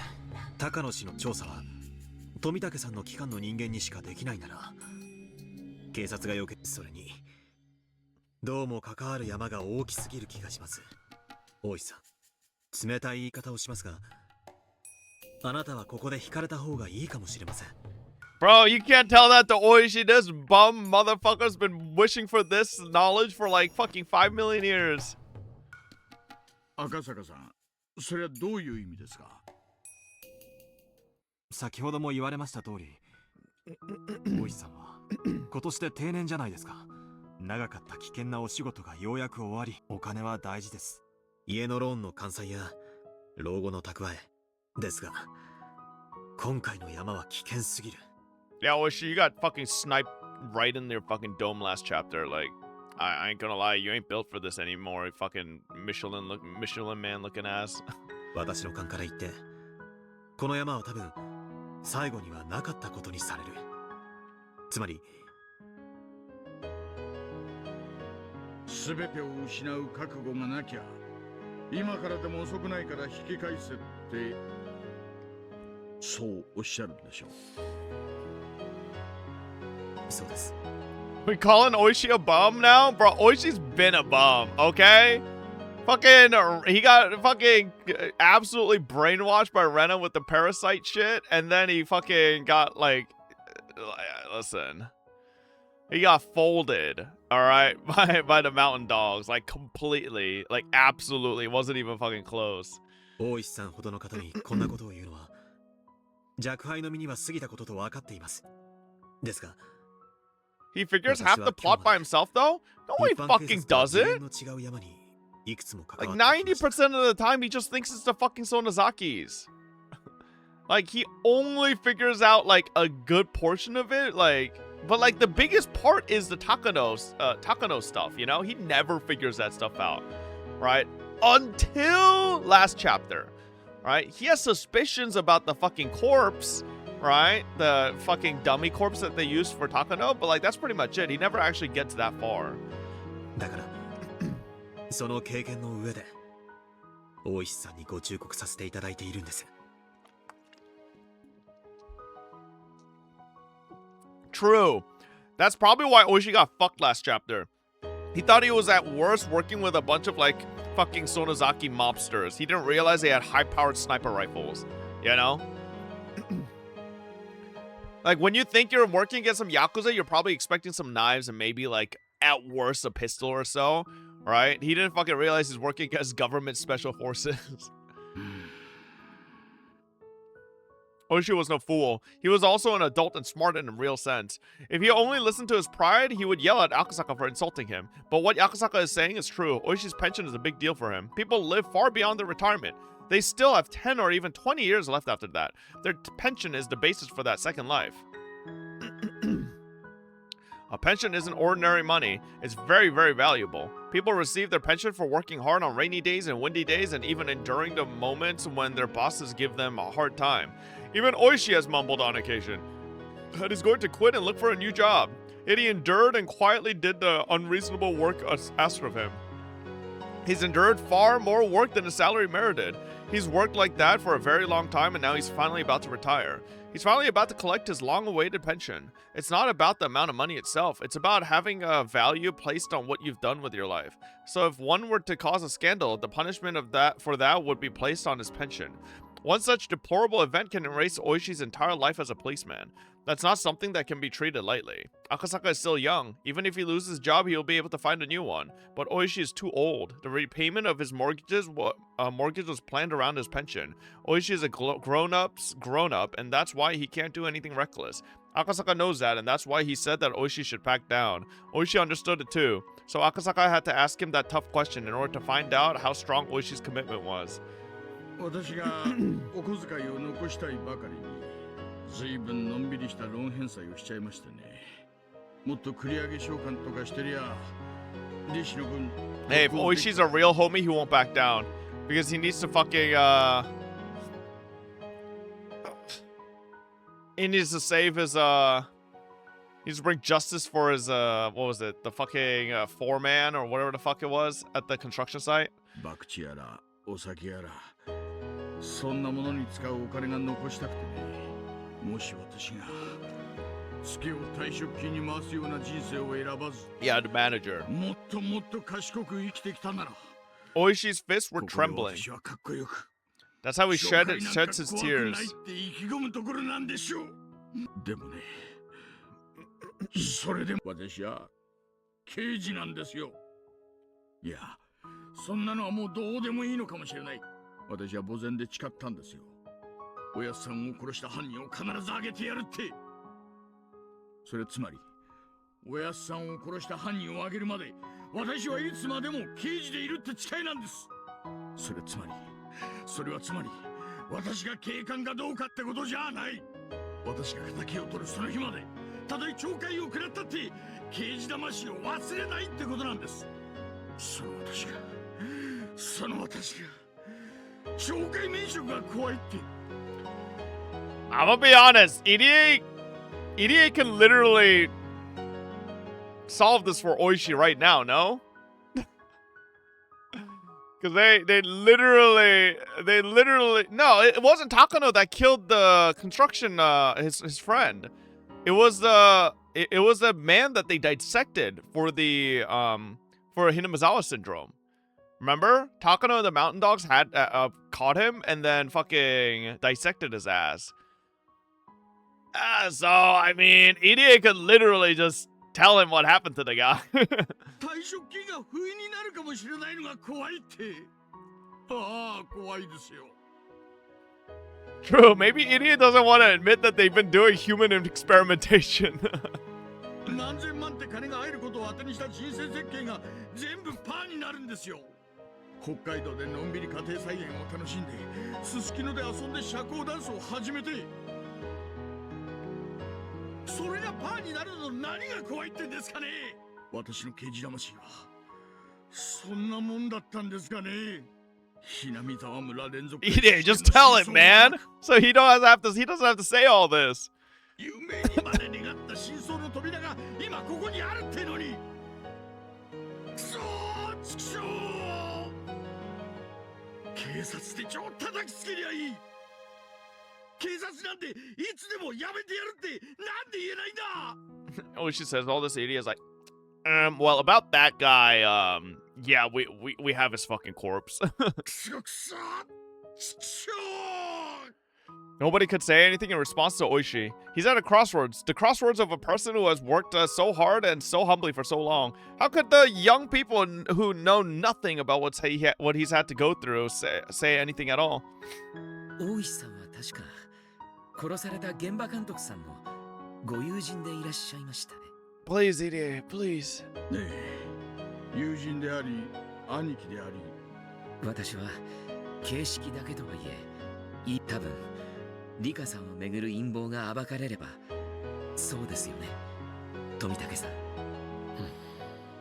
His position exists for exactly that purpose. To the Institute as a whole, it is there simply to cover for Takano's research. Tomotaki, of course, knows about that, and even Ide has started to realize it. Even if Ide hadn't done anything wrong, he would have to take the blame as the person in charge of the Institute. That was how every I think Ide is going to admit it, purged itself by forcing someone to take the blame and reshuffling members. That's why leaders get more money. すべてが終わったら、大石さんにひなみ沢村連続開始事件のすべてをお話しします。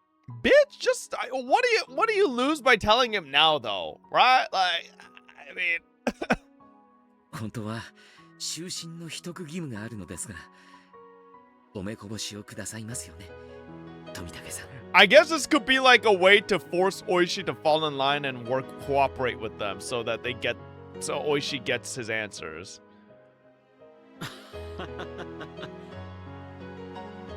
私は何も聞いていませんので。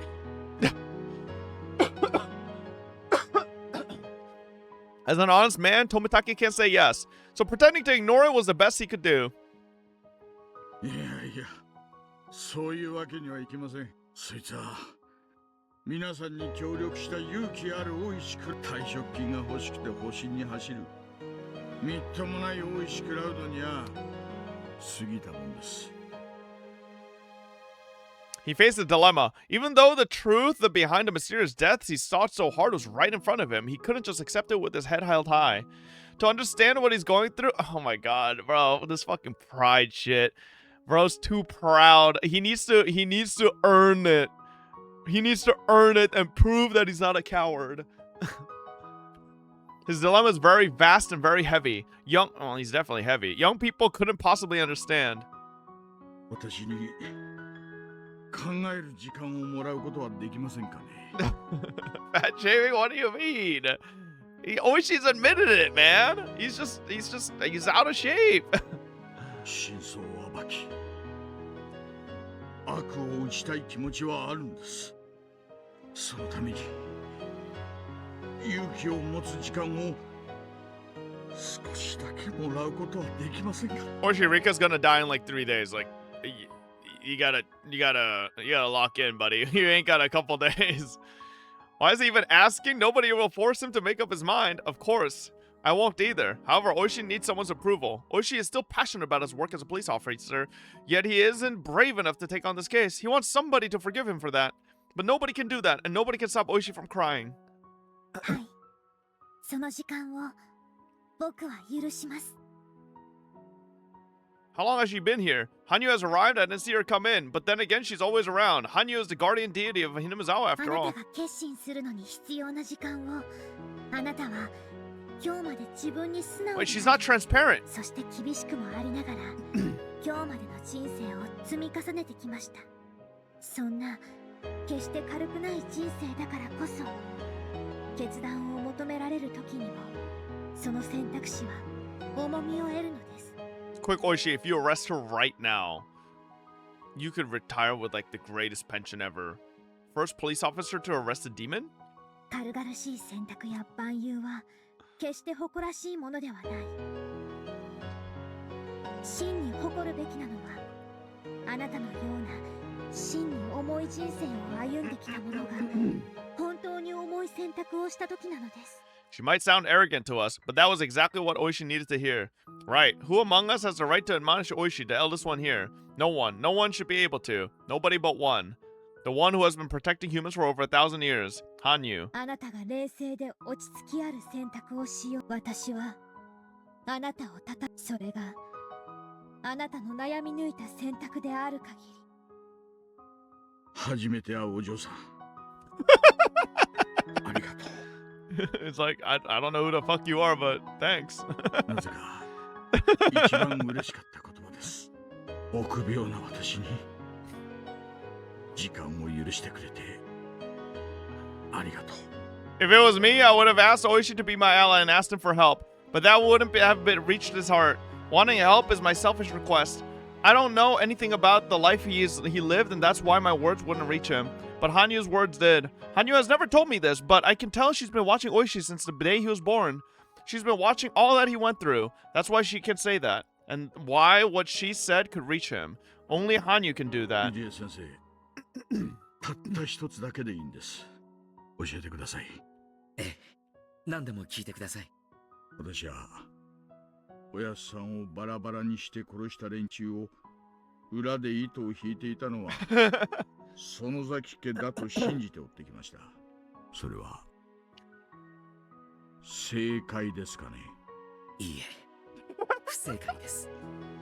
Ooh, worst detective in all the universe. ひなみ沢村連続開始事件はすべて私たち側から説明できることです。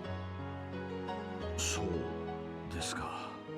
Oishi pretended to scratch his head. For so long, he pursued the case with that belief, yet someone deeply involved was telling him he'd missed the mark. So he must be feeling at least some frustration. Bro spent fucking 4 years chasing the wrong fucking leads. What Irie said wouldn't be enough, so I have to continue. 大石お社様のたたりと呼ばれる事件はどれも村人の暗躍によるものではありません。園崎家も御三家もそして村人も一切が関係ないのです。There were only misunderstandings, misinterpretations, coincidences, tragedies, and comedies. The real identity of the curse of Oishiro-sama is simply a series of misinterpretations. It only looks like the villagers are acting in secret. それじゃあ私が今日まで集めてきた園崎家が裏でどうこうっていうのは全部ガセだったってそういうことですかね。園崎家当主にはいかなる天才もすべて自らの差し金であるように振る舞うべしという秘密の家訓がありますです。園崎家は何も知らない、いやそれどころか毎年起こる事件に怯えてすらいる。でもそれを家の威厳に組み込むため黒幕を装っそんな家訓が。なるほど、納得です。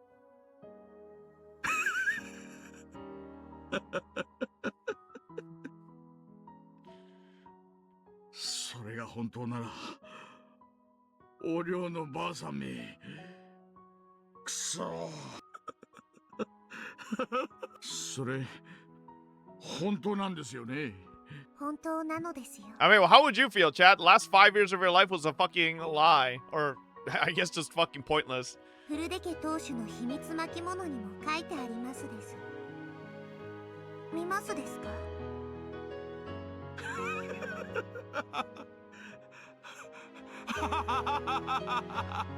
？Bro's lost it, bro. What the fuck? Alright. I have no idea what Oishi thinks is so funny. Nobody here can tell what's going through Oishi's mind. Except the girl who has watched over human beings for over 1,000 years. 大石が嬉しい気持ち、僕にはわかりますです。おや、何がわかるって言うんですか？誰かを憎まなくていいというのは、とてもとても幸せで気持ちいいことだってわかりますから。まさかまさか、園崎家が獅子骨市内を牛耳るたちの悪い暴力団連中のとこのチンピラに刺されたこともありますからね。別に開始事件の黒幕でないと分かったからといって私にとって敵対的な存在であることが変わるわ。まあそれだけのことなんですが。None of us can tell if what Hanyu is saying is right. Oishi believed the Sonozaki family was behind it all. Now that he learns that they're not, I'm sure he feels like everything he stands for has been meaningless. But if Hanyu says that's not the case, to hate someone must be such a painful thing. I can't explain Oishi's laughter. All I can do is speculate.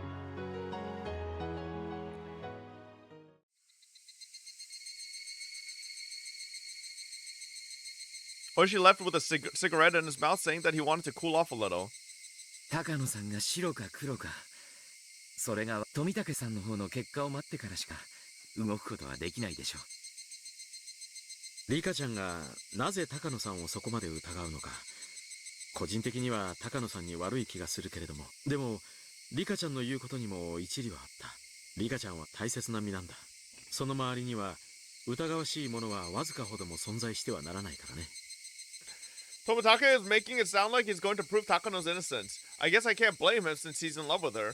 To be honest, I'm also hoping that Takano isn't guilty. Takano understands me and she was one of my allies. I had a friendship with her. I've trusted her for over 100 years. But Hanyu says that Takano is guilty. If something pops out when we poke her, then the question is how well Tomitake can catch it.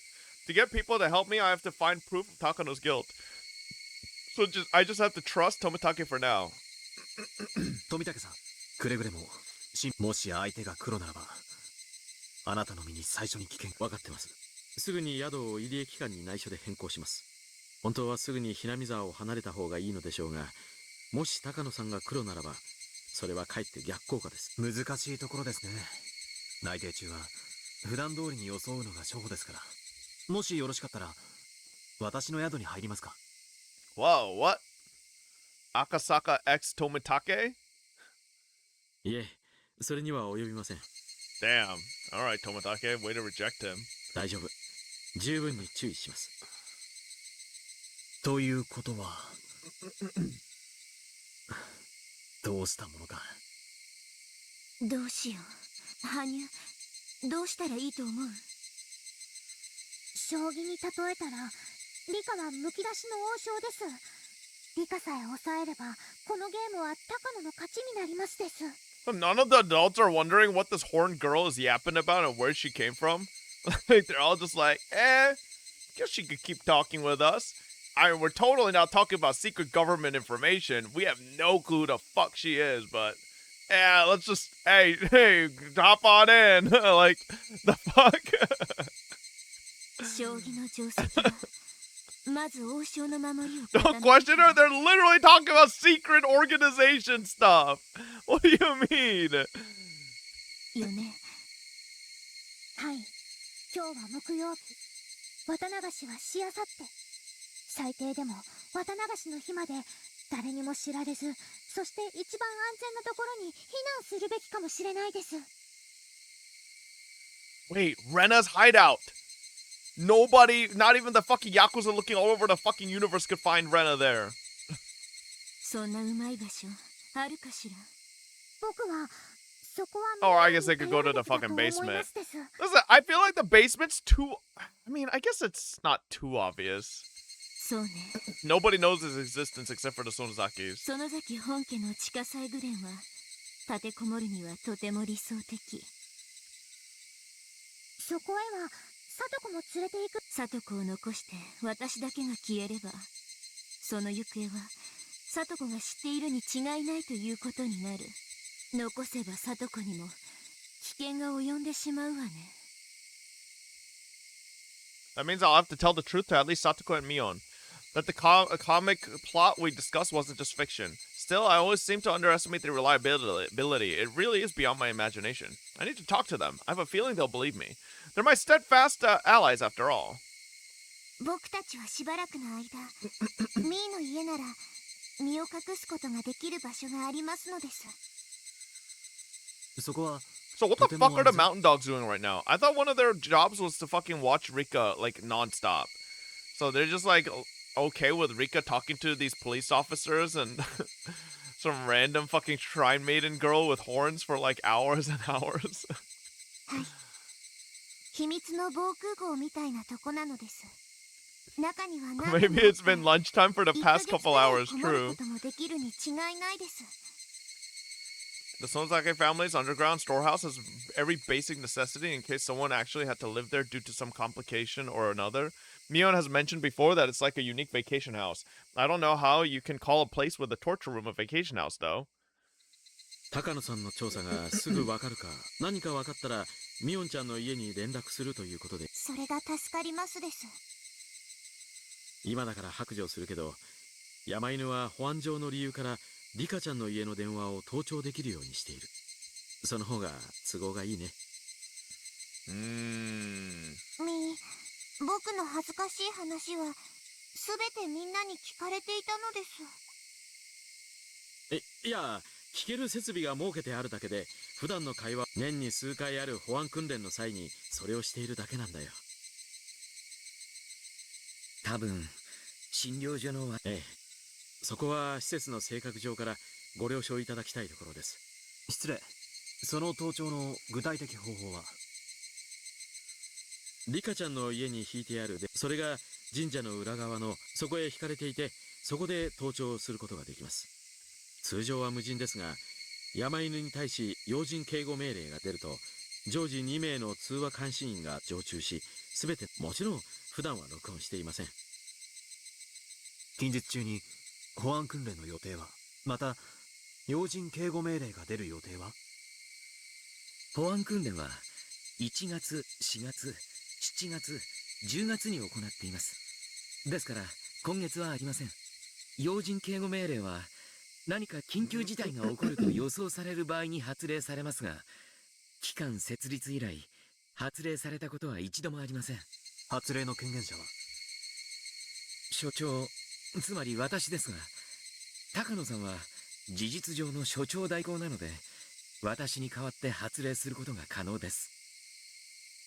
もし高野氏が本当にリカちゃんを狙う黒幕なら、その可能性は。ということは、その小屋に何者かが出入りするようになったら、それは高野氏が動き出したという証拠であり、リカちゃんの近辺に緊張が増した証拠であると読み取っていいわけですね。高野さんが黒幕である証拠になるかは分かりません。リカさんの周辺に危険が迫っている可能性が高いと読み取ることはできるでしょう。確かに高野氏が黒であろうと白でその小屋が監視されている一方で、なるほど、うまい手かもしれない。でもリカ、一つ夜に明かりもつかなかったら家が無人なのはすぐにバレてしまいますです。高野たちは盗聴などしなくても、夕方か夜頃にその様子を見るだけで学校を休んでいるのは仮病で、僕たちが気づいて逃げ出したのだと知ってしまうに違いないのです。Okay, how about this, Hanyu? You're a fucking ghost that can phase in and out of fucking physical existence. You fucking ghost mode into the house, get in there, turn the lights on, and fucking leave. You're a ghost! それもそうね。そしてそれは高野のことを調べ、確かにどうにかしたい点ね。さっき赤坂が言っていた盗聴をしている、それから大風で寝込んでいることを、それからいざという時赤坂が村の中にいてくれる方がいいというのを3つ合わせて、一つの提案が浮かびますですよ。 Wait, what if she says it? まさかあんた赤坂を私の家に泊まらせようってこと？ Oh, never mind. ダメ全然片付いてないし、臭いし汚いしみっともないし、赤坂なんか絶対に入れられない。ダメ Rika, he's married! And has a child! 赤坂がお泊まりなのですよ。ダメだって言ってるで。ダメやだリカちゃんは何を？ちょっと取り乱してしニパー。 Jeez, just because Hanyu's insisting, okay? Ow, ow, ow, ow. 確かにリカちゃんの家がもぬけの殻につけっぱなしにしても未明までつきっぱなしではすぐ怪しまれてしまう。 So did either any of them just notice that the horn girl disappeared and just like went out of existence? 赤坂、僕がいない間、赤坂が僕のお家にお泊まりする。なるほど、それはうまい手かもしれない。リカちゃんさえ良ければその手で行きましょう。 Akasaka seems to think it's a pretty good idea. Am I selfish for wanting him to get a little embarrassed about staying at my house? Yes, you are! You're a fucking 8-year-old girl. He doesn't fucking care about Eureka in that way, you weirdo. I should be ashamed of myself. Ow, ow, ow. Everything is set. Tomitake is going to get in touch with his colleagues in Tokyo and start an investigation on Takano. That's all we can do from our end. Ide is going to lead his normal life. To act normally after something like this will be pretty difficult, but there really isn't anything else for him to do right now. Takano is sly. She'll never let Irie ruin her plans. Actually, Irie only comes into the picture after Takano's been exposed. Oishi didn't say he would help, but he said he wouldn't interfere with us. In fact, there are some people with ties to the mountain dogs at the police department too. It's probably best if Oishi acts normally like Irie is. I'm going to tell Satoko the truth and hide at Mion's house for a while, starting today. I don't know how long I'll have to hide, but I'll at least, it'll be at least until something happens. Akasaka is going to stay at my house and make it look like I'm homesick. If something happens, coming all the way from Okinomiya would take too long. It feels much better to have him stay in the village. Everything will begin only once Tomitake finds out something. What the fuck is this dog shit ass background image they used back then? Damn. It says he hopes things will get moving soon, but I don't think we need to worry about that. They will try to kill Tomitake on the night of Watanagashi, on Sunday, 2 days from today. That has never changed in many, many worlds, so that's definitely their plan. In other words, even if Tomitake doesn't find anything, the wheels will start turning in 2 days. I had warned Tomitake again to be extremely careful, but still, if I get killed, I'll curse your family for 7 generations after I die. It's already getting dark. Everyone went home except for Akasaka. I'm still thinking about how to tell Satoko about Akasaka and also about what's to come. 悩んでもしょうがないのですよ。理科の悪い癖は仲間をとはいうもの、今日学校でみんなで楽しく話していた漫画の話が実は本当でした。 Isn't Akasaka literally the best person to use to explain to her if a full-grown adult police officer fucking 下手をすればあなたも殺されますなんて急に言って信じてくれると思う。 Oh my god, bro, the background here looks like a fucking horror game. それに聡子にとってこんな初対面の男まで急に連れてきて。聡子が信じないと思いますか？それはわかんないけど、その可能性もあるでしょ。なんだ、聡子は友達じゃなかったのですね。Oh, great, we gotta go through this whole spiel. What Hanyu just said startled me. It was kind of a scary thing to hear, even though she said it while wearing her usual warm smile. 僕は聡子は仲間だと信じていますから。聡子に話せばきっと信じてくれて味方になってくれると信じています。でもリカは聡子を信じられないと言っています。それはリカにとって聡子その程度の存在なら話しても時間の無駄なのです。Oh my god, Hanyu, you're kind of being a little 聡 rude. 子なんかほったらかして僕たちだけでミオンのところに行っちゃいましょうです。 Oh my god. バカ、あんた何を言ってるの？そんなわけないでしょ。聡子は私の一番の親友で。リカが真実を話す価値がないならそれはその程度のものです。リカの言う一番の親友なんて野良猫に毎日餌をあげてるだけと同じ程度です。リカは聡子のことをそんな程度で住まわしていたとは僕も驚きです。 Damn. 誰もそんなこと言ってないでしょ。 She's kind of cooking Rika right now. 聡子は親友よ。私の一番のね。 And you don't trust her, bitch? そうよ。あんたよりも。でも信じてくれると信じてない、野良猫に餌をやって日々を一方的に愚痴るだけの関係、猫さんは何もできないって分かってるから、その上で愚痴ってるだけの。はあ、さとこはかわいそうに。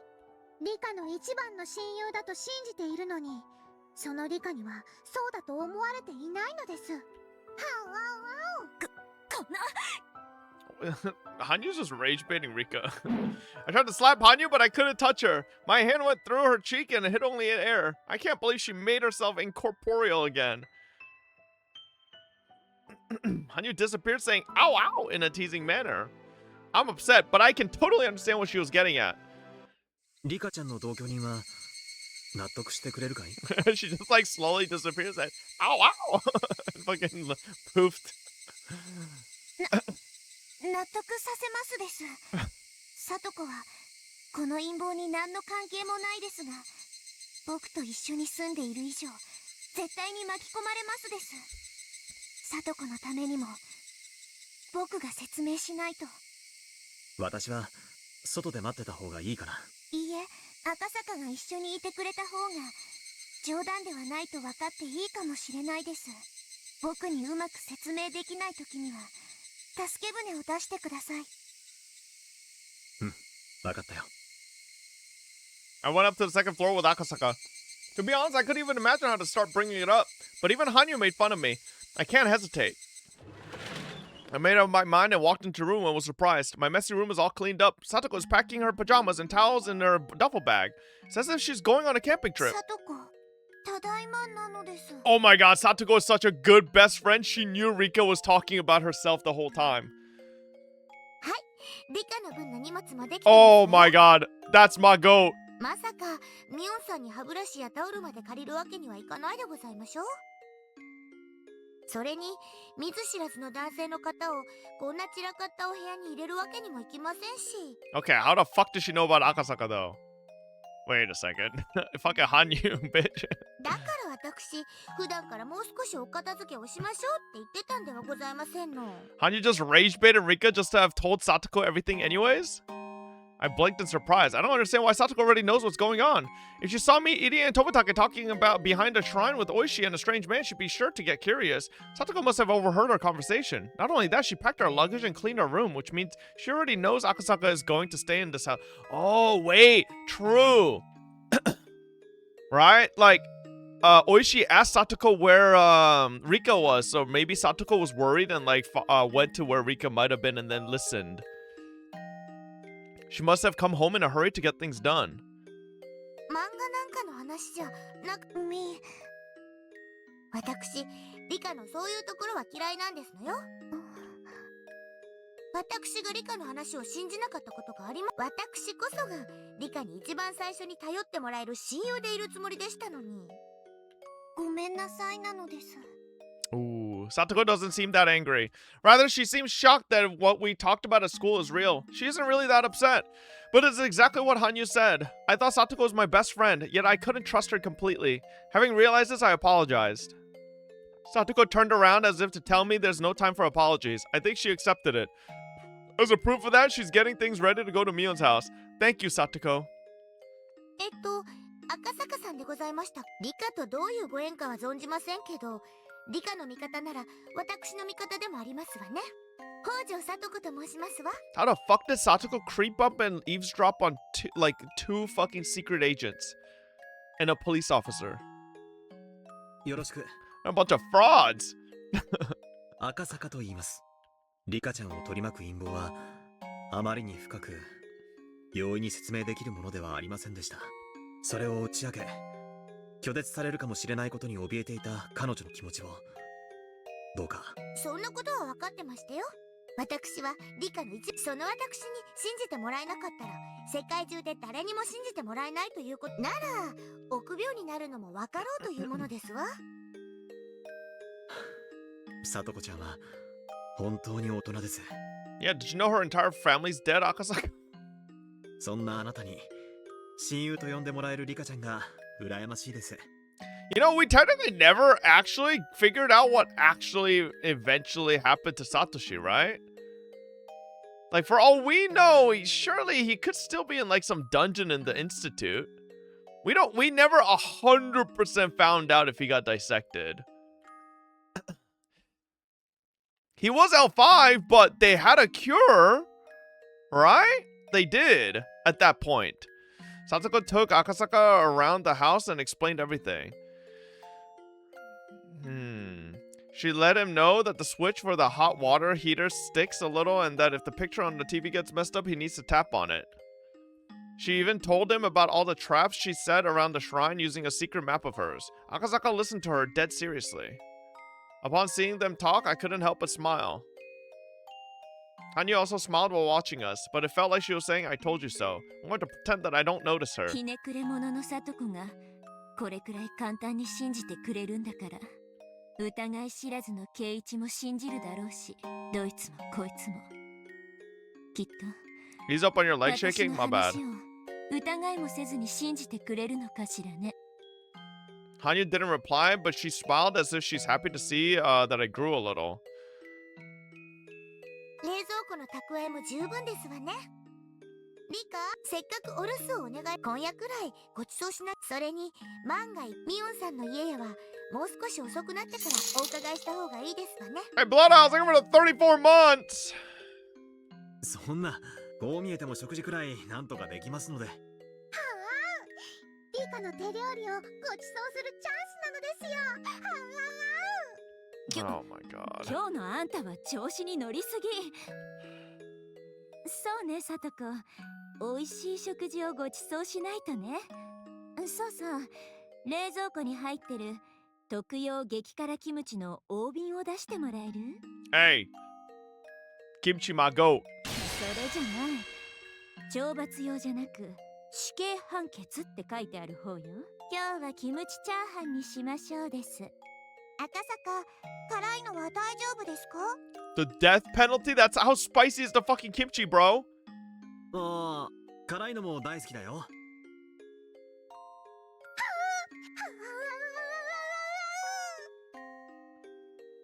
And Akasaka died. 冷蔵庫のシュークリームはもう賞味期限が切れてるから捨てちゃいましょうです。残念残念。5グラの高級店の美味しいやつだと聞いてたのに残念なのです。今日はあうあううるさいのが聞こえるわね。野良犬でも吠えてるのかしら Night is falling on the 16th of June. The pieces are lining up on the final game board one after another. No, pieces isn't the right word to call them. Night is falling on the 16th of June. We're gaining reliable allies for this final challenge. Our first key, Toмотaki, will be killed in 3 days. Fate is going to change before that point. Oh boy.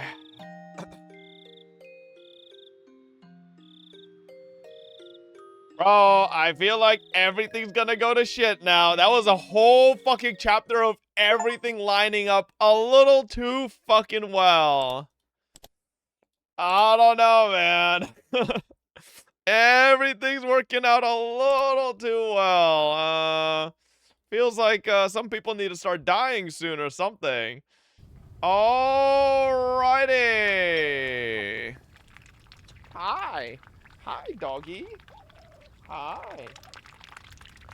Alright, let's feed the duckies and wrap up for today, chat. I'll see y'all tomorrow. We got Where Winds Meet tomorrow night, but, you know, maybe we'll see.